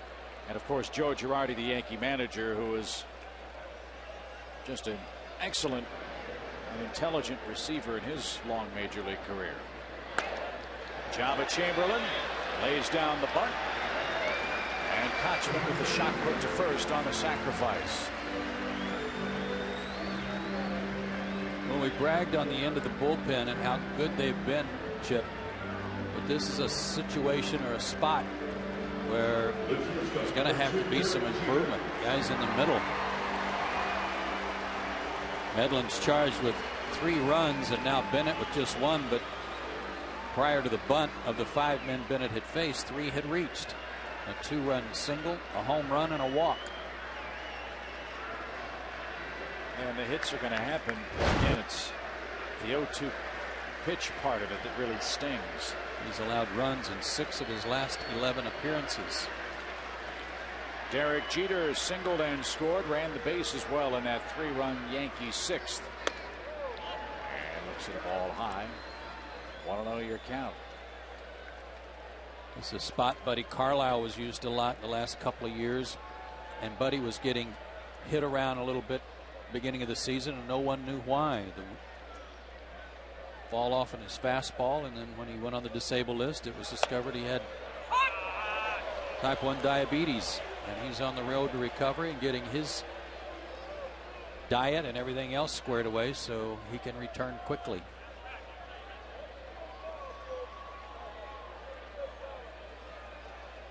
Chamberlain will have the lower portion of the Braves order up in the bottom half of this 7th.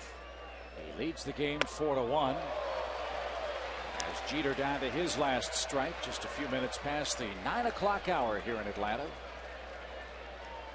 Game 2 of our 3-game set with the New York Yankees.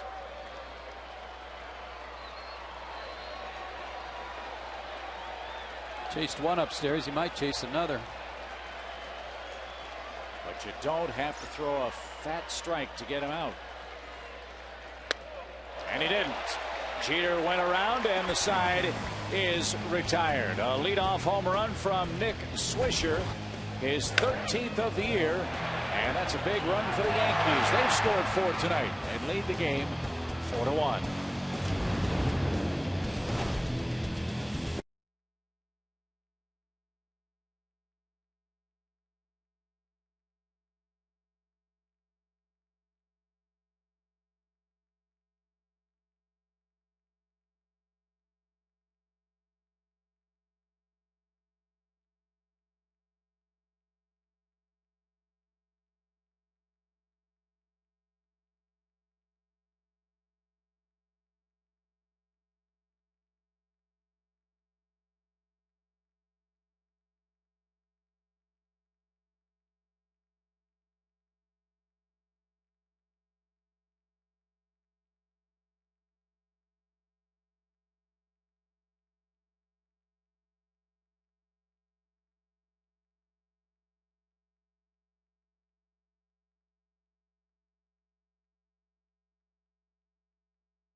The Braves' upcoming schedule brought to you by AirTran Airways. Go, there's nothing stopping you. One more game with the Yankees tomorrow night. 7 o'clock here on Peachtree. Good matchup. Derek Lowe against Andy Pettit. First game of the Red Sox series also on Peachtree. That's a 7:30 start. And that'll be Jurgens against Beckett. Big Fox on the national broadcast Saturday at 4 o'clock, 4:10 actual first pitch. And then Fox Sports South, John Shambi and I'll be back with you Sunday afternoon. And that'll be Tommy Hanson against Brad Penny. Now the great crowd at Turner Field tonight. Maybe a few more fans here than last night. We had over 40,000 here for game one of the series. I'd venture a guess there's significantly more. And let's hope Atlanta can do what that youngster's doing. I think he's got his base running monkey with him. Yeah. Way to hustle, kid. If this were Anaheim, that would be known as the rally monkey. I understand, but that's base running. Yes. And it helps him. It balances him. And we don't need a rally monkey. We have a rally Holstein.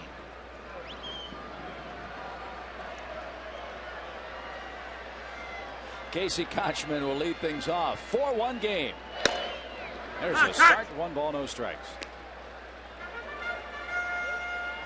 Activity has begun in the New York bullpen.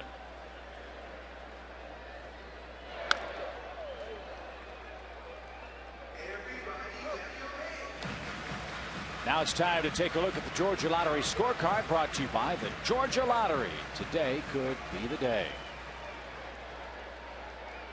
Casey is 0 for 2.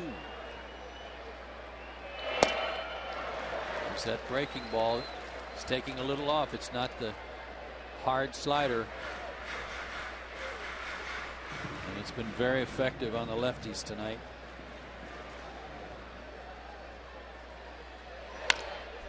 Base hit by Casey Kochman.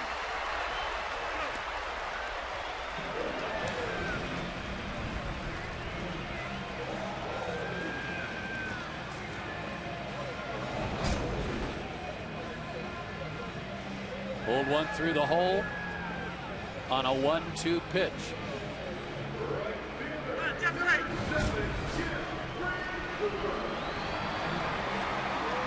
Think you'll see a slider? I don't think so. At least not for a strike. A home run by Swisher, though. Very big run for the Yankees tonight.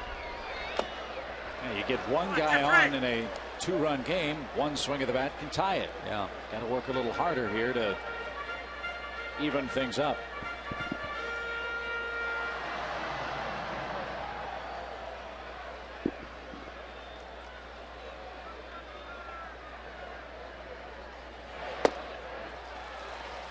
Threw that fastball right by him.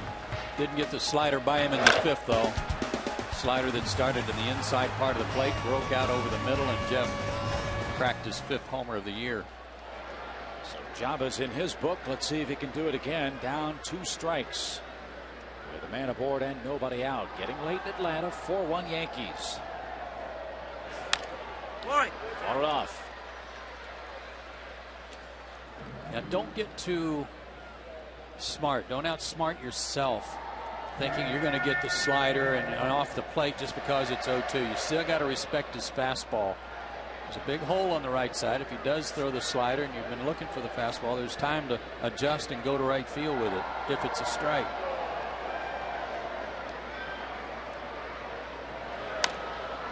Popped up, playable for Teixeira.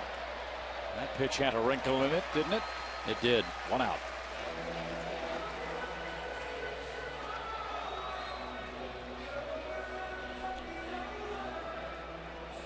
Chamberlain had a whole lot of pitches with which to work ahead in the count. 0-2. Didn't throw a strike. And Jeff pops out with Kelly Johnson coming up with 1 on and 1 out. Kelly still in the throes of a dreadful slump. 9 hits now in his last 67 at bats.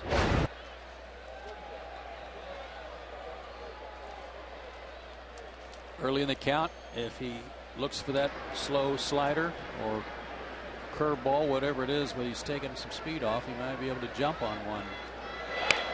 Lays down a bunt. Chamberlain with a bare hand has to hurry. Bad throw, pulled Teixeira off the bag.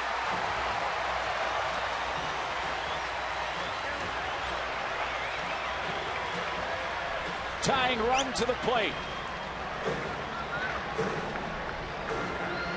Going to score that, an error on Chamberlain. Nice bunt by Kelly, bunting for a base hit.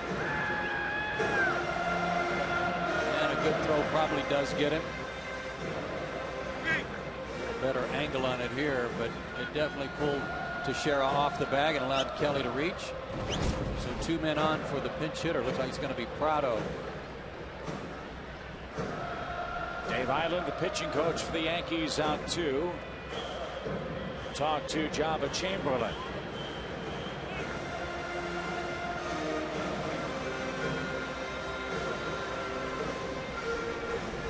Alfredo Aceves begins to loosen up in the Yankees bullpen. He's a big right-hander.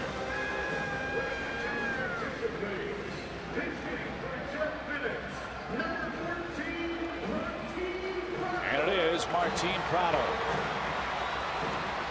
He's been very good pinch hitting this year, 3 for 8.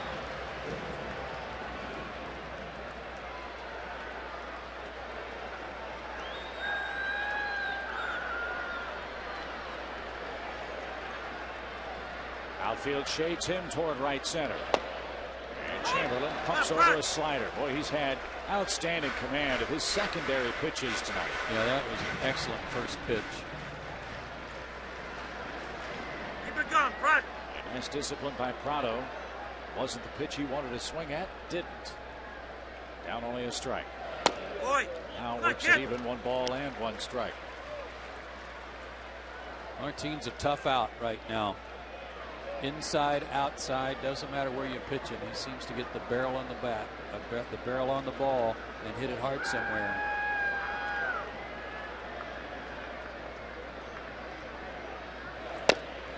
One ball, 2 strikes. Same pitch as the first of this sequence.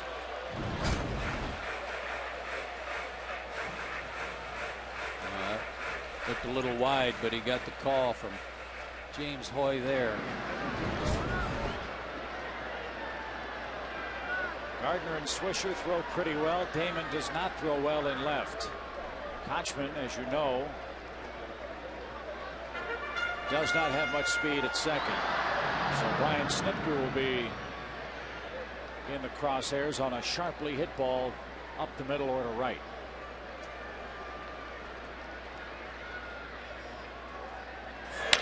Line base hit right field. Kochman got a slow break. They're going to wave him. Swisher loads up and concedes the run. Prado a pinch hit. 4-2.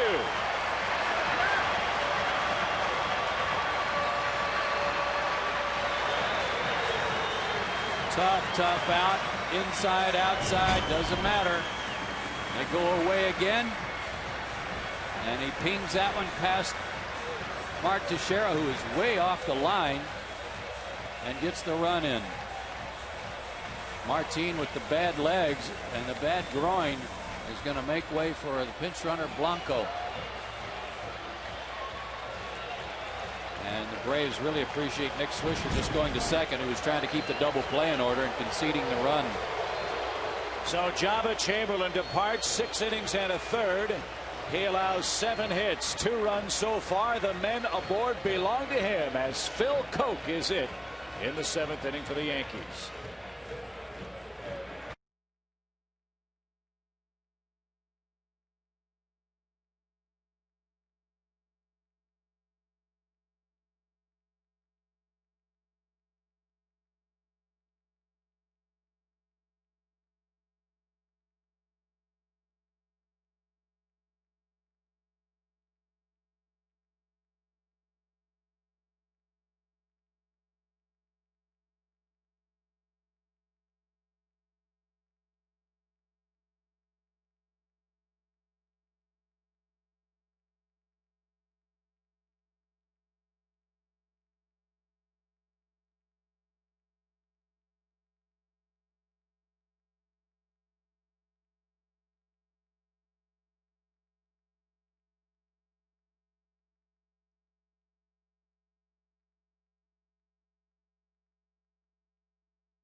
And we hope you're enjoying tonight's game. Hey, starting Monday, June 29th, it's a party on Peachtree. Family Guy and House of Pain are moving. Everybody's favorite families are now back-to-back right here on Peachtree TV. First, starting at 7, it's a full hour of Family Guy. Then at 8, it's Primetime Pain with back-to-back episodes of House of Pain. 7 p.m., Family Guy. 8 p.m., House of Pain. It all starts Monday, June 29th, right here on Peachtree TV. All right, JJ, we're looking forward to that and looking forward to a continued comeback by the Braves in this 7th inning. Jabba Chamberlain departs. And the 2 runners on base are his responsibility as Tony Pena, the acting manager for the Yankees, sees Gregor Blanco as a pinch runner at first and Phil Koch, the lone lefty, on the mound in relief. Swing, fly ball, right field, pretty well hit, still going back at the wall, leaping catch by Swisher. That'll score a run as McLeod almost put the Braves on top. Wow. When Swisher got turned around, I thought it was going out of here, but Nate hit it to the deepest part of right field, right out by the bullpen gate.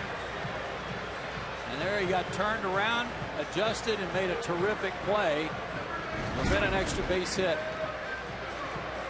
And how ironic, he caught it at the Koch 0 sign. He's given a sign to the rest of the outfielders to back up, play deep, nothing over your head. Keep that runner from first from scoring here with 2 out. Blanco has good speed. A gapper could bring him home if Escobar could provide it. What a game. Braves back in it. Now down just a run. It's 4-3.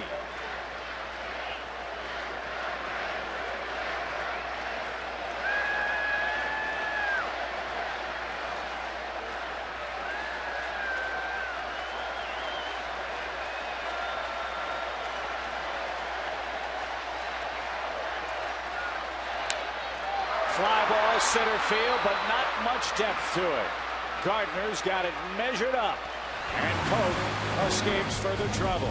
Nate McLeod almost put the Braves in front, but Kochman, Johnson, Prado, and Nate McLeod bring the Braves to within a single run as we head to the 8th inning at Turner Field tonight.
With a couple of runs in the bottom of the 7th, it's 4-3 as we go to the 8th. And time for tonight's Home Depot know-how question. It comes from Forbes Buck in Dunwoody, Georgia, who wants to know why don't the Yankees have names on their uniforms? And the answer I was always given, Forbes, was that we're the Yankees. We don't need names on our uniforms. Honestly, I mean, that dates back forever. And when names start becoming fashionable, the owner, George Steinbrenner, said, we're not going to join that list. Well, the name on the front's much more important than the name on the back, as the old saying is. But I think the Yankees were the first team that wore numbers. And yeah, they were done in order of where the players hit in the batting order. So why did Babe Ruth wear number 3? Babe Ruth hit 3rd. And on you go with that Yankee attack. Eric O'Flaherty facing Johnny Damon, who's 1 for 3 in tonight's game. But the classic New York road uniform, the grays with the block letters, no names on the back, not nearly as elegant as their home pinstripes with the interlocking N and Y logo, which you see on their cap. That original insignia was designed by Tiffany's and was a medallion, a gold medallion that was given to policemen's widows for policemen who were killed in the line of duty. The Yankees adopted that as their logo. They've been known as the Highlanders, of course. And what is now this current Yankee franchise didn't begin in New York. They began in Baltimore and then moved shortly after their inception. Little high to Damon, 2 balls, 2 strikes.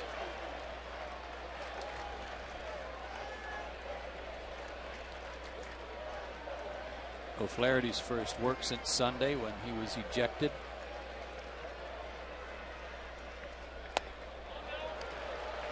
Count to Johnny Damon. 3 balls, 2 strikes. Meat of the order coming up. Don't want to put people on in front of Teixeira, Rodriguez, and company tonight.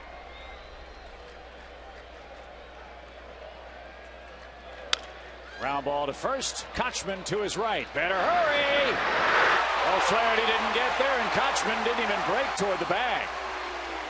No, when Casey saw O'Flaherty slow getting over, he only had one choice. He had to go to the bag, and he didn't. There was only one thing he could do, and that's try to win the foot race. There's O'Flaherty getting over there late. Now Casey's looking for him, but he's not there. Don't toss it now.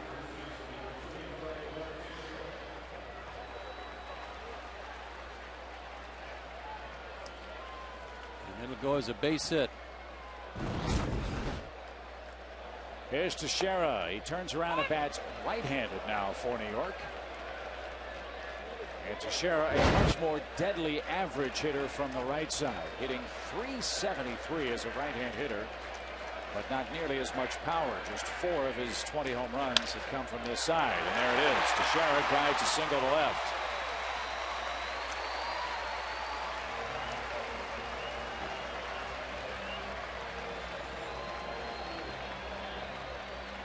It's 7 hits in the last 3 innings after going 8 innings without a hit. Cervelli's home run opened the floodgates. Think A-Rod will bunt? I don't think so. Me either. 1 for 3, a 2-run scoring single on an 0-2 pitch last time out that put the Yankees in front. They have yet to surrender the lead, but they are threatening big time with 2 on and nobody out.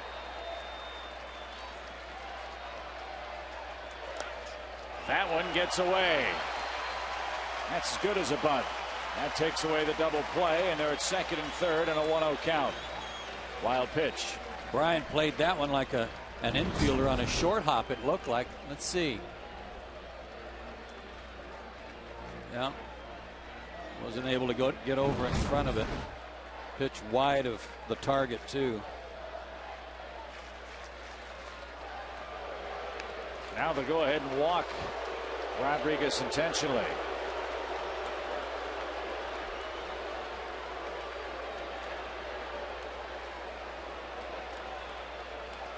Bases are loaded and none are out.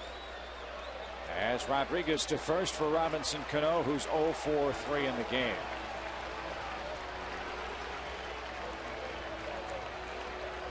Rays will get the bullpen busy. Damon starts with an infield hit. O'Flaherty and Kochman couldn't retire him. Teixeira singled as a right-hand batter. Now an intentional pass.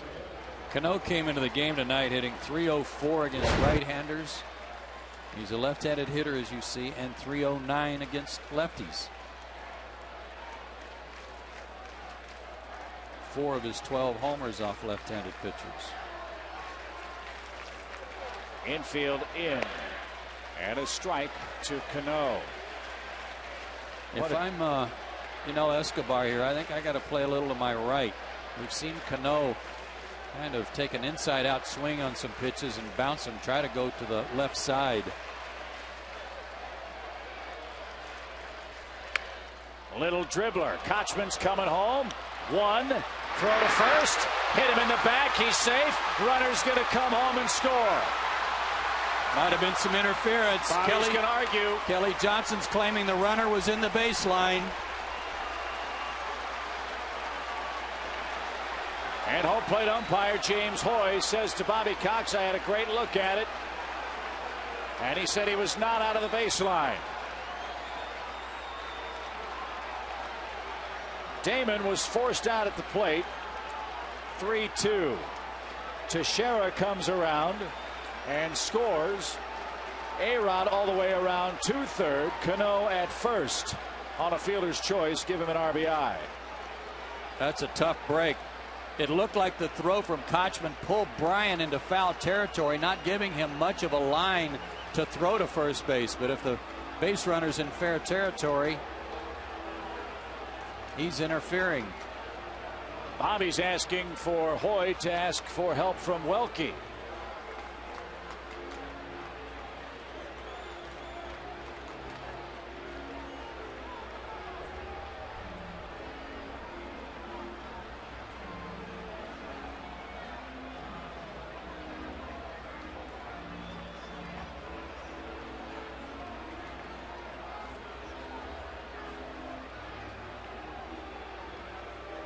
This has to be one of the most difficult calls for an umpire to make, because the runner's lane is in foul ground and the first base bag is in fair ground. The age-old argument, if you're supposed to run in foul territory, how do you hit the base that's in fair territory without getting in the way of the catcher's throw? That's why there ought to be another bag in foul ground like they have in softball or Little League to take away the argument. Watch the throw from Kochman. He comes up quickly, but Bryan has to come way over in foul territory, and no question about it, he was in fair territory when he was hit by the throw.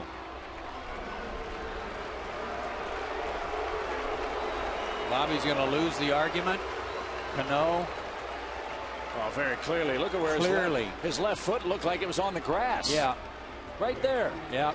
No question. They missed it.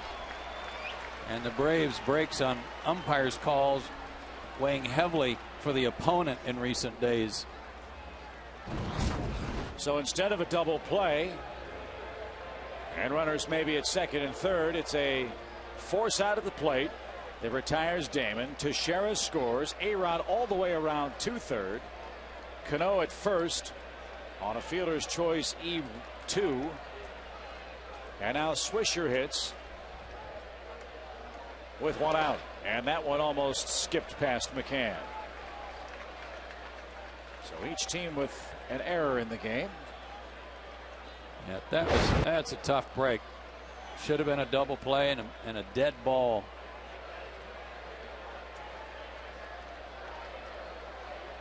Now let's say this was a playoff game. Bottom of the ninth inning. Not going to review that play. Slowly hit ground ball. They're not going to get two on that. Swisher makes contact and brings home Rodriguez. Cano to second. Swisher's second RBI of the game. And it's now a 6-3 Yankee game. It's not a boundary call, so it's not reviewable. Yeah, and that would be an awful circumstance in a playoff game, but you can see for yourself there that he was well inside the line. Kelly Johnson could see it, and he got hit before he got to the bag.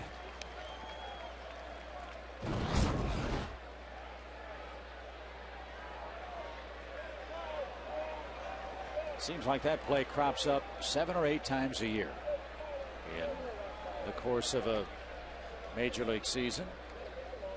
And it is the call, I guess, of the home plate umpire, because the runner hasn't reached first base. He's got to be the man that looks at the baseline, because the first base umpire's responsibility is safer out at first. Right.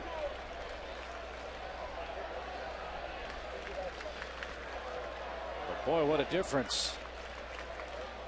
If that had been a double play, the Swisher ground ball would have ended the inning. Now Gardner squibs one to second. Underhanded flip, nearly not in time. But the Yankees strike for 2 more runs. The Braves could not get Damon. They miscommunicate there.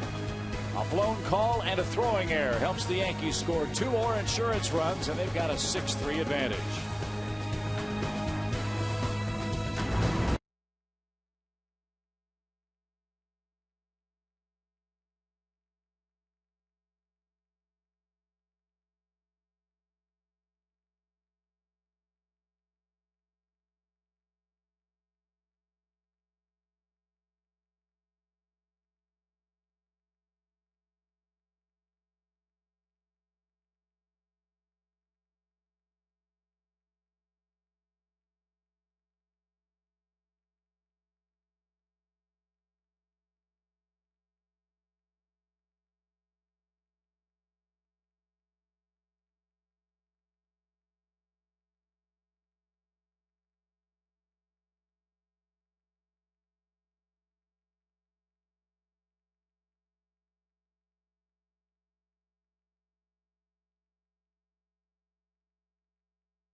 Bobby Cox can sit and ponder tonight as the Braves came back to trail by 1.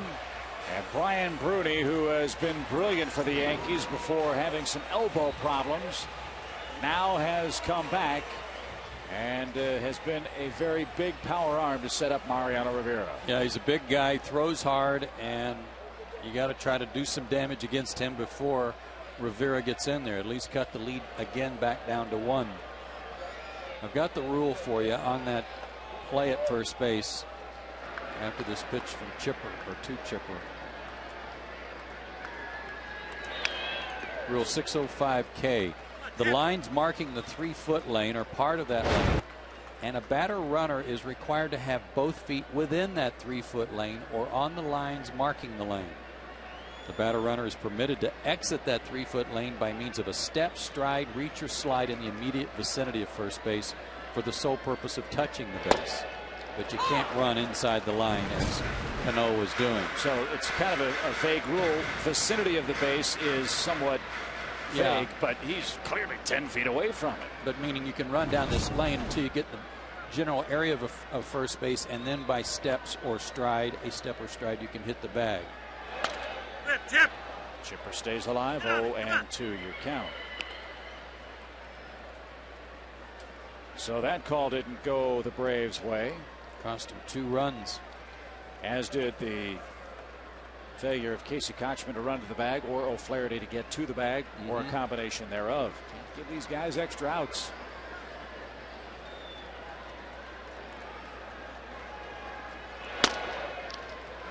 '96. And that fastball from Bruni, who is very deliberate in his windup, but as you can see, the way he pitches, why he's had some elbow trouble, because he uses pretty much all arm, not a whole lot of body working in this. A former Arizona Diamondback is Bruni. He broke into the big leagues for the first time in 2004. Went 3-4 that year with the Diamondbacks. Has had right elbow inflammation. He's had a right elbow strain. He was the second Yankee pitcher last year with that Liz Frank injury, which is a bone chip that comes off with a tendon pull last year. Chin-Ming Wong had the same problem last season. And this year, more elbow trouble after a brilliant start for New York in their bullpen ahead of Rivera. Now Chipper working the count. 3 balls, 2 strikes. And there he was just trying to throw a strike, backed it off to 90. Tried to aim one and missed.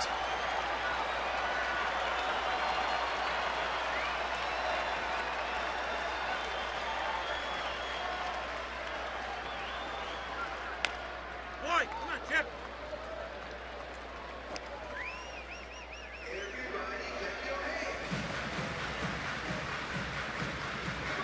Middle of the order for Atlanta.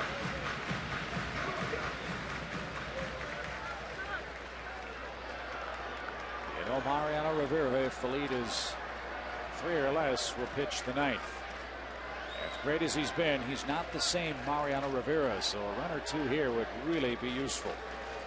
Got to get that first guy on. Yeah.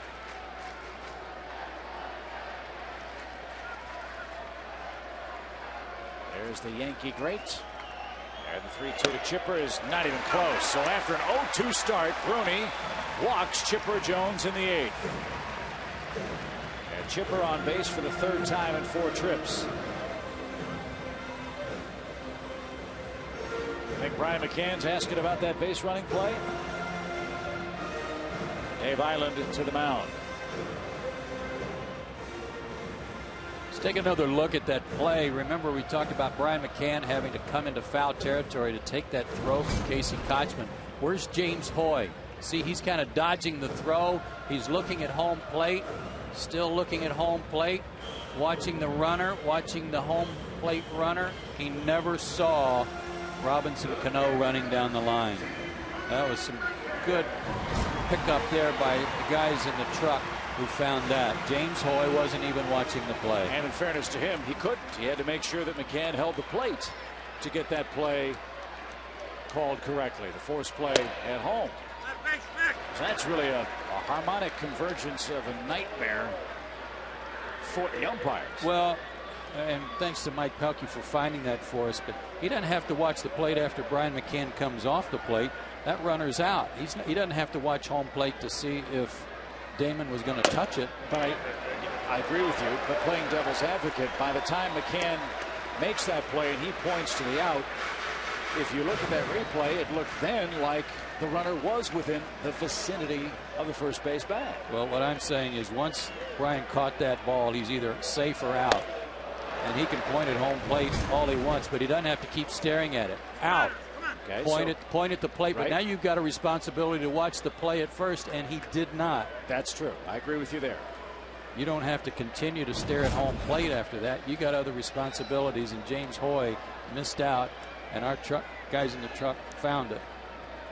Thank you. Good work. Good. Rip McCann to even the count. 2 balls and 2 strikes. It'll be interesting to hear what his reasoning was to Bobby Cox about why Cano was not called out. And tomorrow we'll be able to get further explanation. Perhaps Rich Rieker, a Major League Baseball umpire supervisor, as part of his due diligence. They monitor the crews series by series. He is in town. Maybe we can get Rich tomorrow to explain what the umpires saw. And don't know if there'll be a pool reporter down there to ask the question of Hoy and the crew what they saw tonight. Certainly Bobby will tell us what he was told. And if we get a chance to ask Rich, we'll do that for you. Meanwhile, it's 6-3. There's no going back now, so you got to have some good at bats. Chipper had a good one, and Brian's fighting here. Wind is blowing toward that right field corner. That's an inviting sign for the Braves. 2-2 count. Tipped and caught. McCann strikes out for the 3rd time in this game. I don't know if that's happened all year. Maybe Hal can check. He got about 20 all season long. High fastball. Guy throwing 96. Hard to catch up to. Well, he's thinking home run. Now Anderson will bat 0 for 3. His 5-game hit streak is on the line tonight. Garrett line to the center field fence in the 2nd inning off Jabba Chamberlain. And we know from how hot Garrett's been the last month, he can hit anybody's high fastball. He certainly can. Might be Bruni's worst nightmare right here.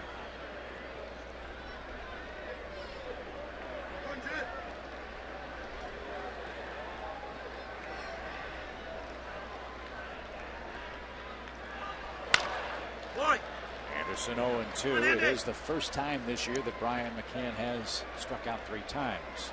He only had 24 all year coming in. That's 24 hours after Jorge Posada struck out 4 times for the Yankees. So the catchers have been pitched awfully tough in this series. Now we'll see what Garrett can do with 2 strikes.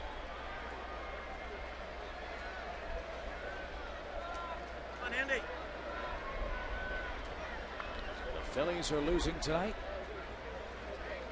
The Mets are winning tonight. Yeah, the poor Mets in their lineup. They really are struggling, aren't they? Yeah, 11-0 over the Cardinals tonight. Nick Evans, back from the minor leagues, has homered for the first time this season. Anderson checked to swing. Braves, by the way, signed a veteran infielder that's at Gwinnett now, Chris Burke.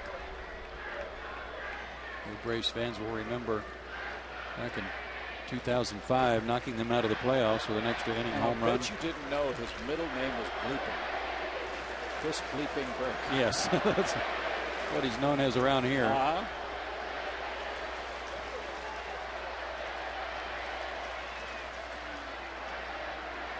That's what the Red Sox always call Bucky Dent after his heroics at Fenway Park.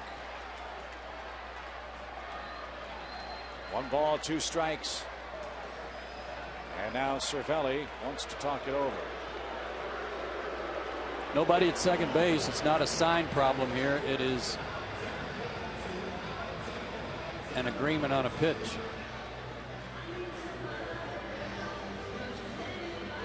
And as you implied last night, the pitcher has a line item veto. He does.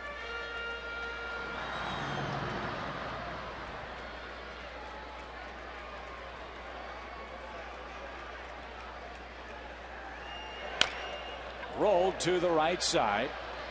The Yankees will concede. Chipper Jones reaching second as Teixeira handles. And that's the 2nd out of this 8th inning. And Casey Kochman.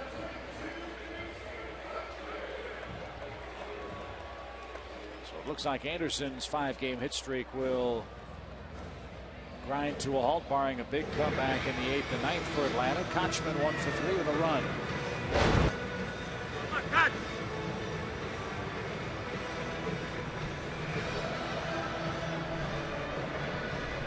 Need another base runner for Francoeur to come up, representing the tying run. Case.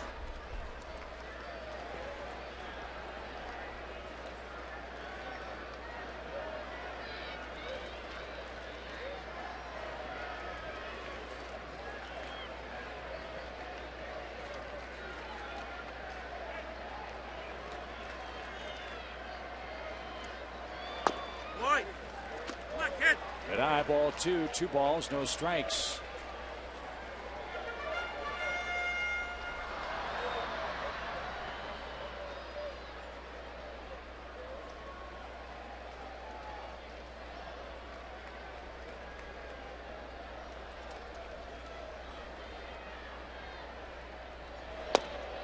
That one finds the zone. 2 balls and 1 strike. Not the best slider he's thrown. It's not a big breaking slider. A little bit of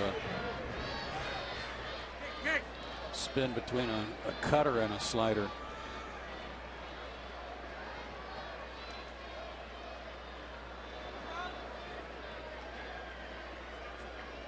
Manny Acosta was loosening up. He was scheduled to come in the 9th inning, and he's still warming up, but he's joined now by Rafael Soriano. I guess in case the Braves somehow tie it up here.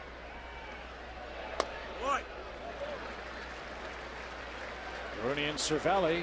Good grief, boys. One's been on the DL and one was in the minor leagues. We'll cut them some slack. More meetings than the UN Security Council here in the 8th inning. Here's Acosta and Soriano. And thankfully, Soriano's just playing a little catch. He's been working a lot. Dave Island, the pitching coach for the Yankees, pacing in that dugout. As you see, Mariano Rivera getting ready for the 9th, and the tying run comes to the plate inexplicably. A leadoff walk, a strikeout, and a rollout. Kochman aboard.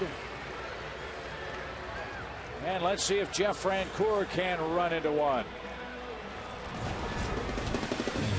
There's the home run by Francoeur off Chamberlain back in the 5th inning.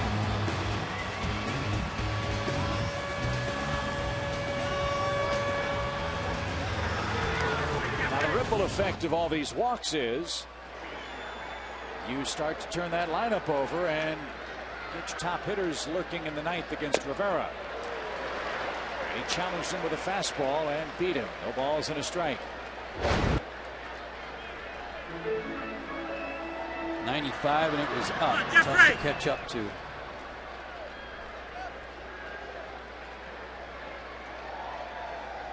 Outfield very deep.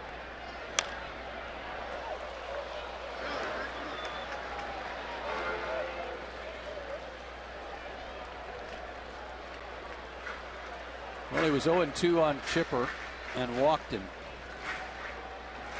Maybe 0-2 to Francoeur, hoping not to repeat that. He'll make a mistake trying to throw too good a pitch.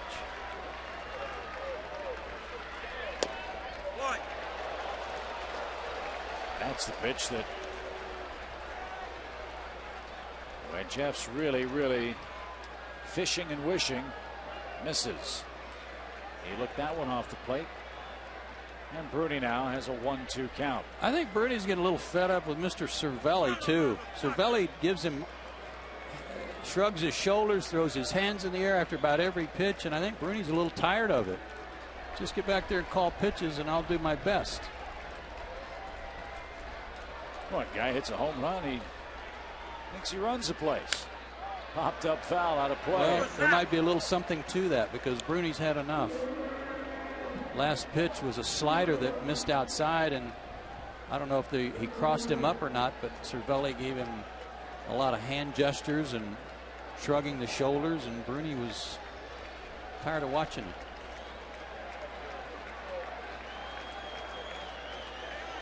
Not even put down a sign. 1 ball, 2 strikes. Boy, come on, Jeff.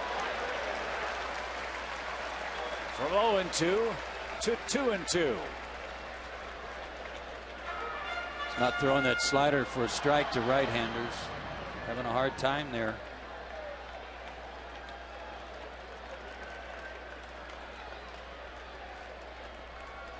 Gives him a sign now with 2 aboard.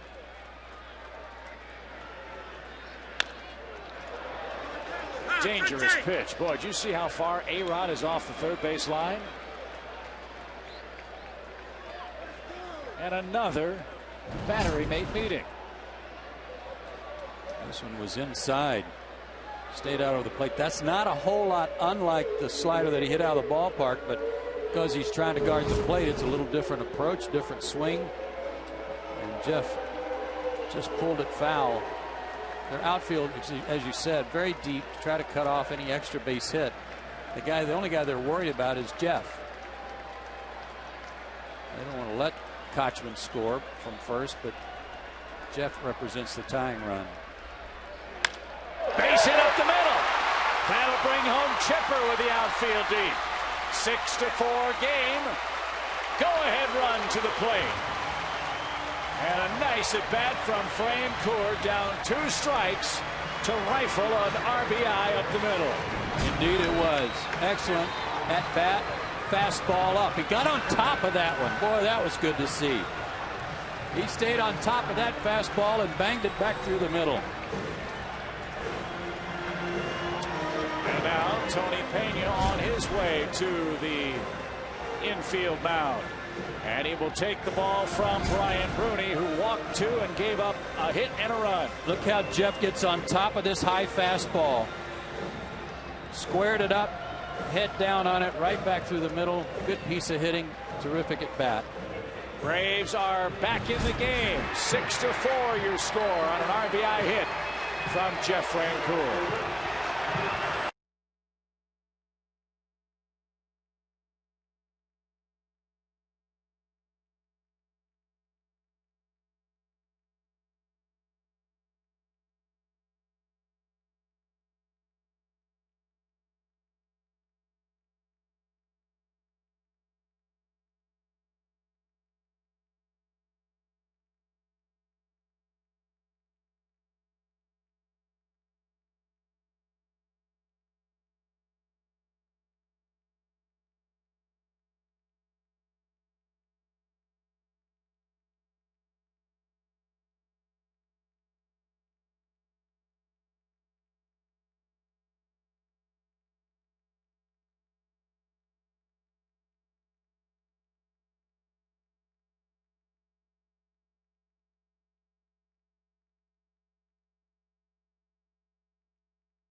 Six to 4 in the bottom of the 8th inning. 2 on and 2 out. And acting manager Tony Pena is doing something only done once before this year with future Hall of Fame closer Mariano Rivera. That is bring him on for a save of greater than 1 inning this year. 15 out of 16 in saves. Showing of his age a little bit and that he is human. He's given up 27 hits in 27 innings, including 5 homers. But you see there are 3 walks to 33 strikeouts. That's nothing new. 497 lifetime saves for Rivera. That's more than any other American League pitcher in history. Second most all time behind Trevor Hoffman's 570. And 31 of 32 in interleague play, including 12 in a row. 5 homers he's allowed the most since 2001. Trailing only Trevor Hoffman in the save category. His bread and butter pitch is a cutter in on lefty's hands. Strike 1 to Kelly Johnson. Mariano had some shoulder surgery in the offseason, cleaned up the shoulder joint. His velocity has been slow to come back.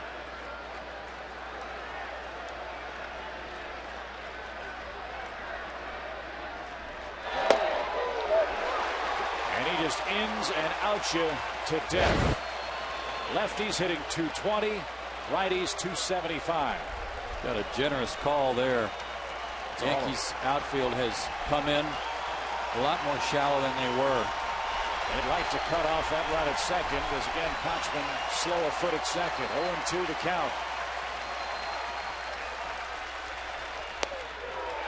That one a little too far off the plate. Mariano's a Hall of Famer, but that one was closer to Cooperstown than it was the strike zone. It's not a whole lot wider than the one before. So those are even. Counts not. 1-2. Slider. Wicked pitch in on the hands. And Mariano Rivera strikes out Kelly Johnson. The Braves, though, get a leadoff walk, cash that in. And the Big Boppers could come up in the 9th inning. It's a 6-4 Yankee lead.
The ninth inning, this game started great for Atlanta. Kenshin Kawakami had set down 8 in a row, and then this line drive off the bat of the pitcher, Java Chamberlain, hit him in the neck. Up high on the neck, ricocheted over to Escobar, who threw out Chamberlain, but Kawakami had to come out of the game, able to walk off under his own power, diagnosed with a contusion of the upper neck, but had set down the first 9 in a row before he had to leave. Hopefully Kenshin will be able to make his next start. Double switch for Atlanta. Diaz into the game hitting 9th. Manny Acosta is on. He will bat in Jeff Francoeur's spot in the Braves batting order. So the Atlanta defense has Anderson in left, McLouth in center, and Diaz in right. And Manny Acosta, last appearance pitched June 14th at Baltimore. He's been sick, Chip. He's had a respiratory flu type thing that's really waylaid him, but feeling better now. Francisco Cervelli greets him first, and that one got everybody in the catcher's gear behind the plate. McCann and the umpire James Hoy. Strike 1 to Cervelli, 1 for 2 with his first big league home run. That followed a Joe Girardi ejection in the 6th, and the Yankees finally awakened from their 8-inning and 1/3 offensive slumber in this series. They didn't have a hit over that stretch.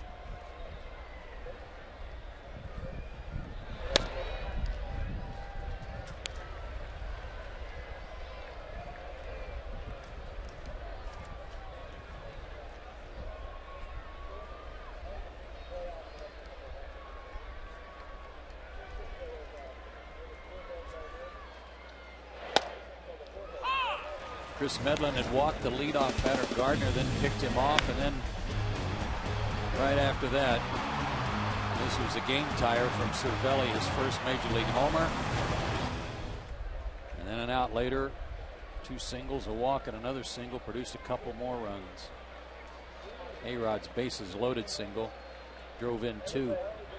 That hurt, as did the disputed runner in the baseline call that ended up costing the Braves 2 runs. And if my Georgia math is right, I think the Yankees do lead by 2. They do indeed.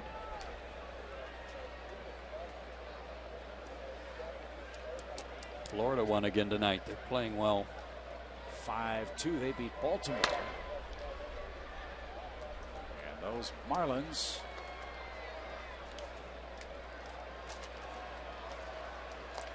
are now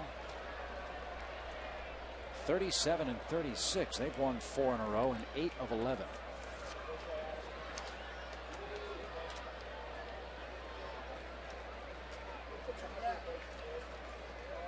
And with Phillies losing, they're 2 out of first. Remember, they started the year 11-1, did the Fish. Then went into a terrible tailspin. Some might say the Fish went in the tank. They might. Some might. But Ricky Nolasco started for them, and after his stint in the minor leagues, he's come back and has been a different guy for them. He went for his 4th win tonight. See if he got it. Ground ball to short. Cervelli on a 3-2 pitch is the first out at the top of the 9th.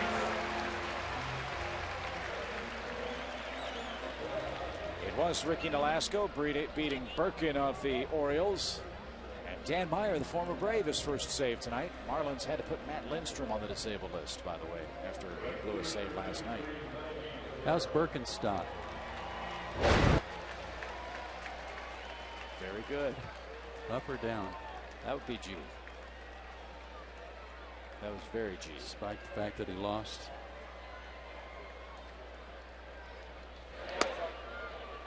One ball, no strikes.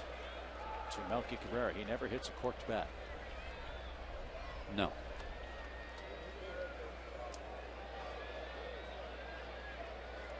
But he can strap it on you sometimes. He's got his fastball working. Cabrera to left center field. Garrett Anderson can't get there. And that's all the way up against the wall. Melky Cabrera stops at second. A 1-out double.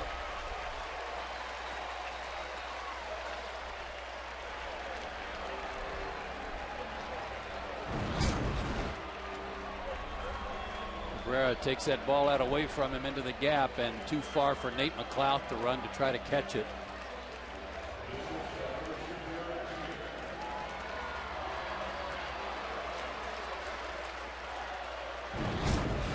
Interesting that Matt Diaz came on to play right instead of left defensively on the double switch. But if the Braves in the 9th inning can get the lineup down to the left-hand portion of their lineup against Rivera, that cut fastball might be something that Anderson can handle. But Braves got to send 5 to the plate before it gets to him. And now Jeter with a fly ball can bring home Cabrera on a wild pitch. Boy, wild pitches have played a part in this tonight, yep. too. The wild pitch in the 8th inning by O'Flaherty moved the runners up that caused an intentional walk to A-Rod. Brian McCann did about everything he could there. He had it bounce off every piece of his equipment. Infield has to come in for Jeter. Boy, that opens up a lot of hitting angles. 1-year count now. Rays beat the Phillies 7-1. Matt Garza beat Joe Blanton. Pat Burrell, the former Philly, hit his 2nd home run for Tampa Bay tonight. I told you the Mets are all over the Cardinals in the lone National League game. It's now an 11-0 final. Fernando Nieve, who hasn't pitched in the major leagues for a couple of years, has won his first 3 starts in a Met uniform. And Nick Evans also hit a home run. Just 4 hits for the Redbirds tonight at Citi Field.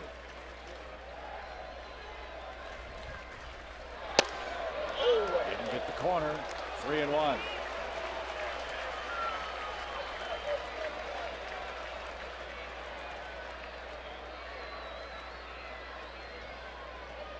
Red Sox were winners tonight, 6-4 over the Nationals. John Lester victorious, so the Yankees need to win this one to stay 5 back in the AL East.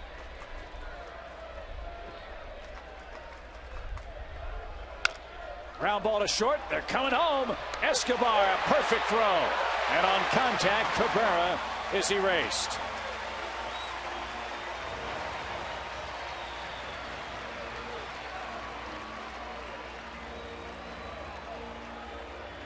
An aggressive play by the Yankees, going on contact, momentum going forward, and as the ball was hit, Cabrera didn't hesitate, but he is a dead duck at the plate.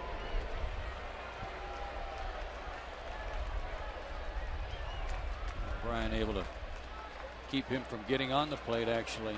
Foot slid right to the side of it. So Jeter can't bring home an insurance run.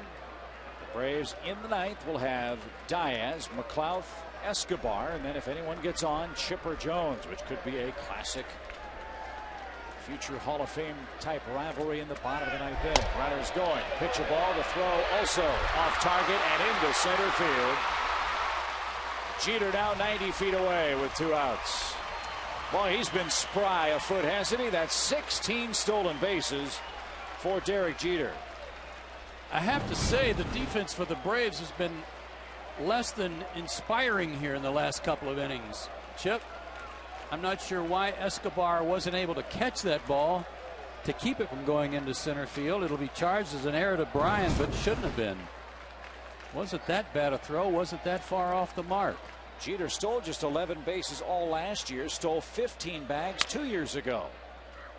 He's up to 16 now, and it's not July yet. Cunell goes racing to the back of the bag, and it hits right off of Jeter's back. If it hit off his back and he's sliding in the baseline, that's kind of on the mark. Instead of going behind the runner, come up in front of him to keep it from hitting him. Fly ball, shallow center, big hit, Johnny Damon. You talk about manufacturing a run. A 3-hit night for Johnny Damon, who couldn't start last night because of a bad calf. A bloop hit brings home Jeter, and Atlanta's defense costs him in the ninth. He's got 41 RBIs now. Taking a chance, sending the runner, caused a defensive lapse, and produced a run. 7-4 New York. 7 runs on 9 hits.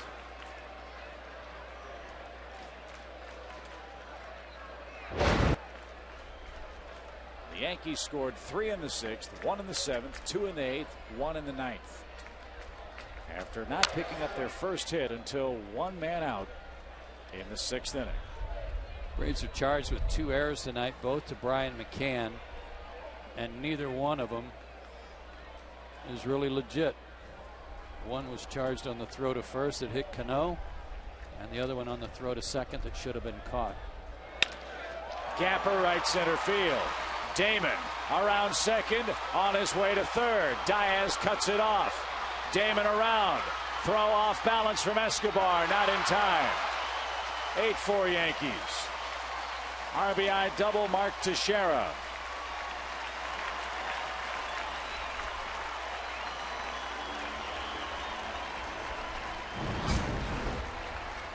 '57th RBI for Mark. Went out around a pitch out away from him. Diaz had a long way to go, but it's Matt's throw in that causes a leap from Escobar, and then having to try and throw off balance. Had no shot to get Damon.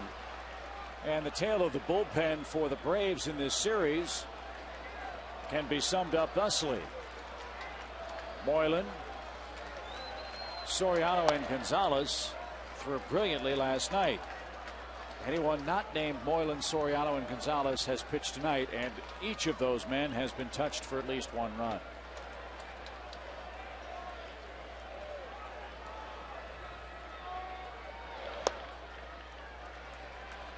Two balls, no strikes. I don't know how this game would have progressed had Kawakami not gotten hurt. But Medlin 3 runs, Bennett a run, O'Flaherty 2 runs, Acosta 2 here in the 9th allowed.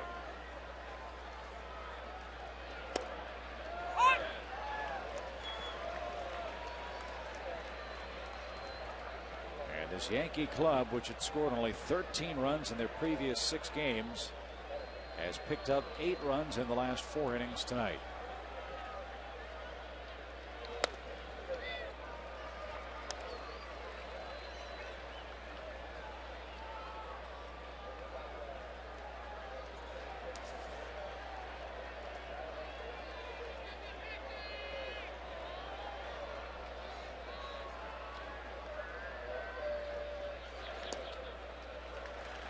Base on balls, puts A-Rod on.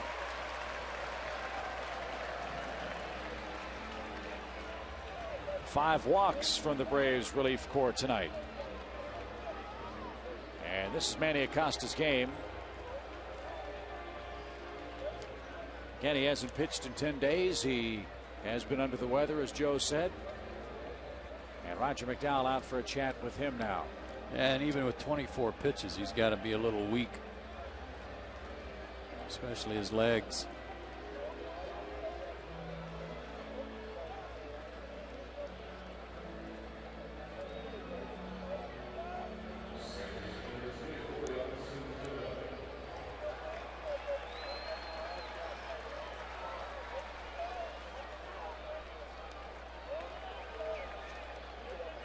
Robinson Cano, his was the key at bat in that 8th inning debacle.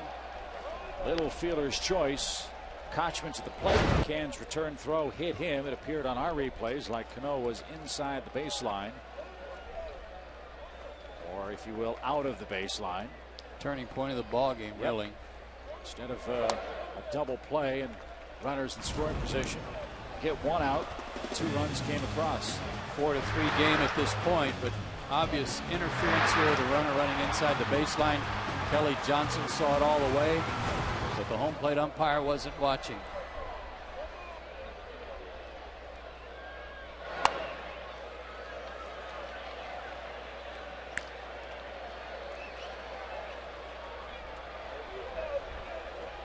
And now it's 3-0.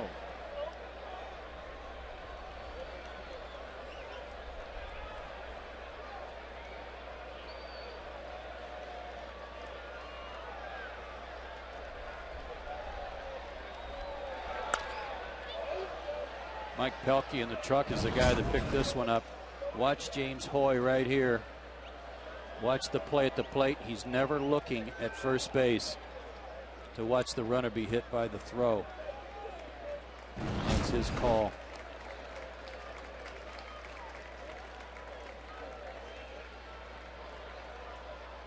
Three balls and a strike.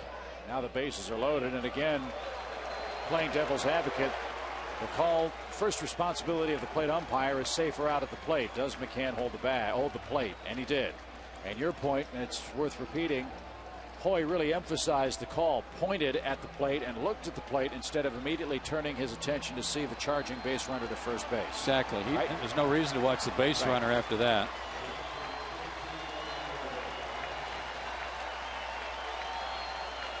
So look at here, Mariano Rivera, his second career at bat,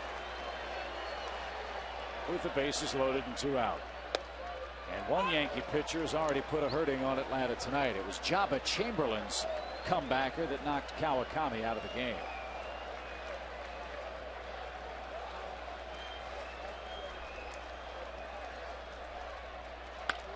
Fly ball, center field, pretty well hit. Good grief. Mariano Rivera almost got a hit off Panama's Manny Acosta. How about that? 8-4. We head to the bottom of the 9th inning.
Mariano Rivera.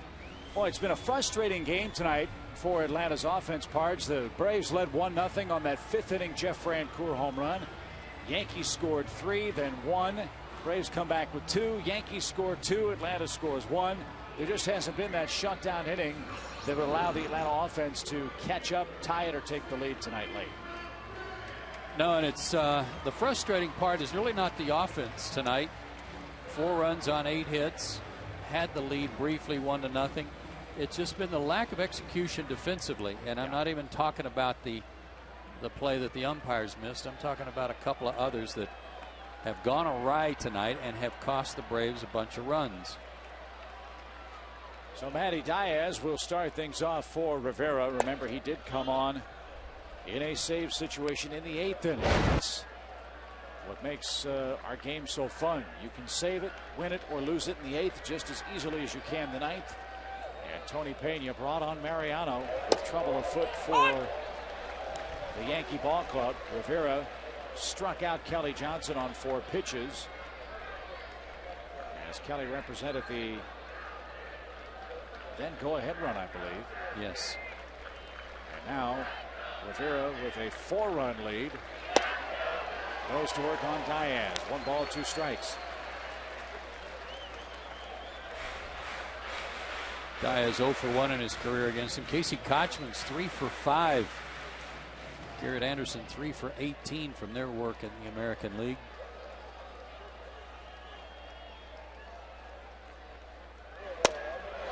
One out. His cutter, I mean, it looks like a slider. but it's just a fastball that moves a couple of inches, and it breaks hard to in this case, the outside part of the plate. And that's what ate Kelly up last inning after he got ahead of him 0-2. And that sounds so harmless. Oh, his ball moves just an inch or two. Yeah. Means a ton, does it not, for you either barrel it up or trademark it? Yeah, it's just a rare occasion, a very gifted guy with a great pitch that's made him a Hall of Famer. There it is again.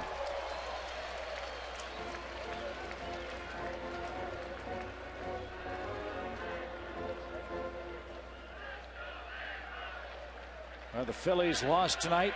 Mets won. Florida won tonight. So the Braves will remain 4 back, but the Mets will be a game and a half back. The Marlins will be 2 back in a suddenly tightening Eastern Division race. If form holds here, we'll see another cutter in on his hands. And you just, for whatever reason, hitters just can't lay off that pitch. Well, it looks like a fastball that's coming down the inner third of the plate. In this case, it was a little up and in, but it's something that looks like it's on the inner third of the plate and then moves in this direction and just tightens up your hands. You have to pull your hands into your body. You can't get the barrel around. And that's where he's made his living. So Escobar bats with 2 outs, bases clear. Yankees 1 out away from evening the series. And that one well off the plate. Escobar tonight 0 for 4. He's 2 for 8 in the series. His 4-game hit streak on the line in this at bat against Mariano Rivera. And that's an example of a cutter to the right-hand hitter.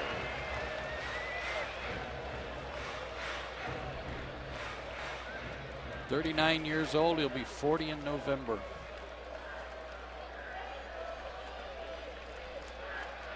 And I believe the last remaining player wearing 42.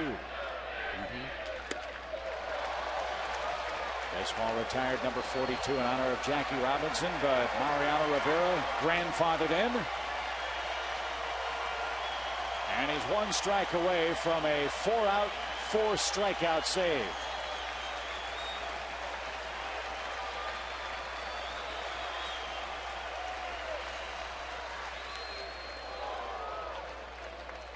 Some guys can throw what's called a natural slider. The ball just comes out of their hand and has kind of a, in his case, a right to left movement on it that's just natural when you play catch with him. And that's kind of what his looks like, although he's making it do it.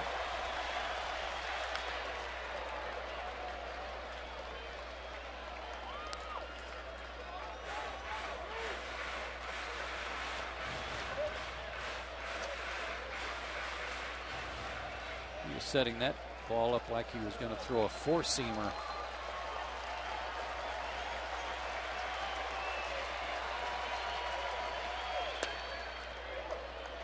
And yeah, he cut that one loose. That was 93. That's the hardest pitch he's thrown.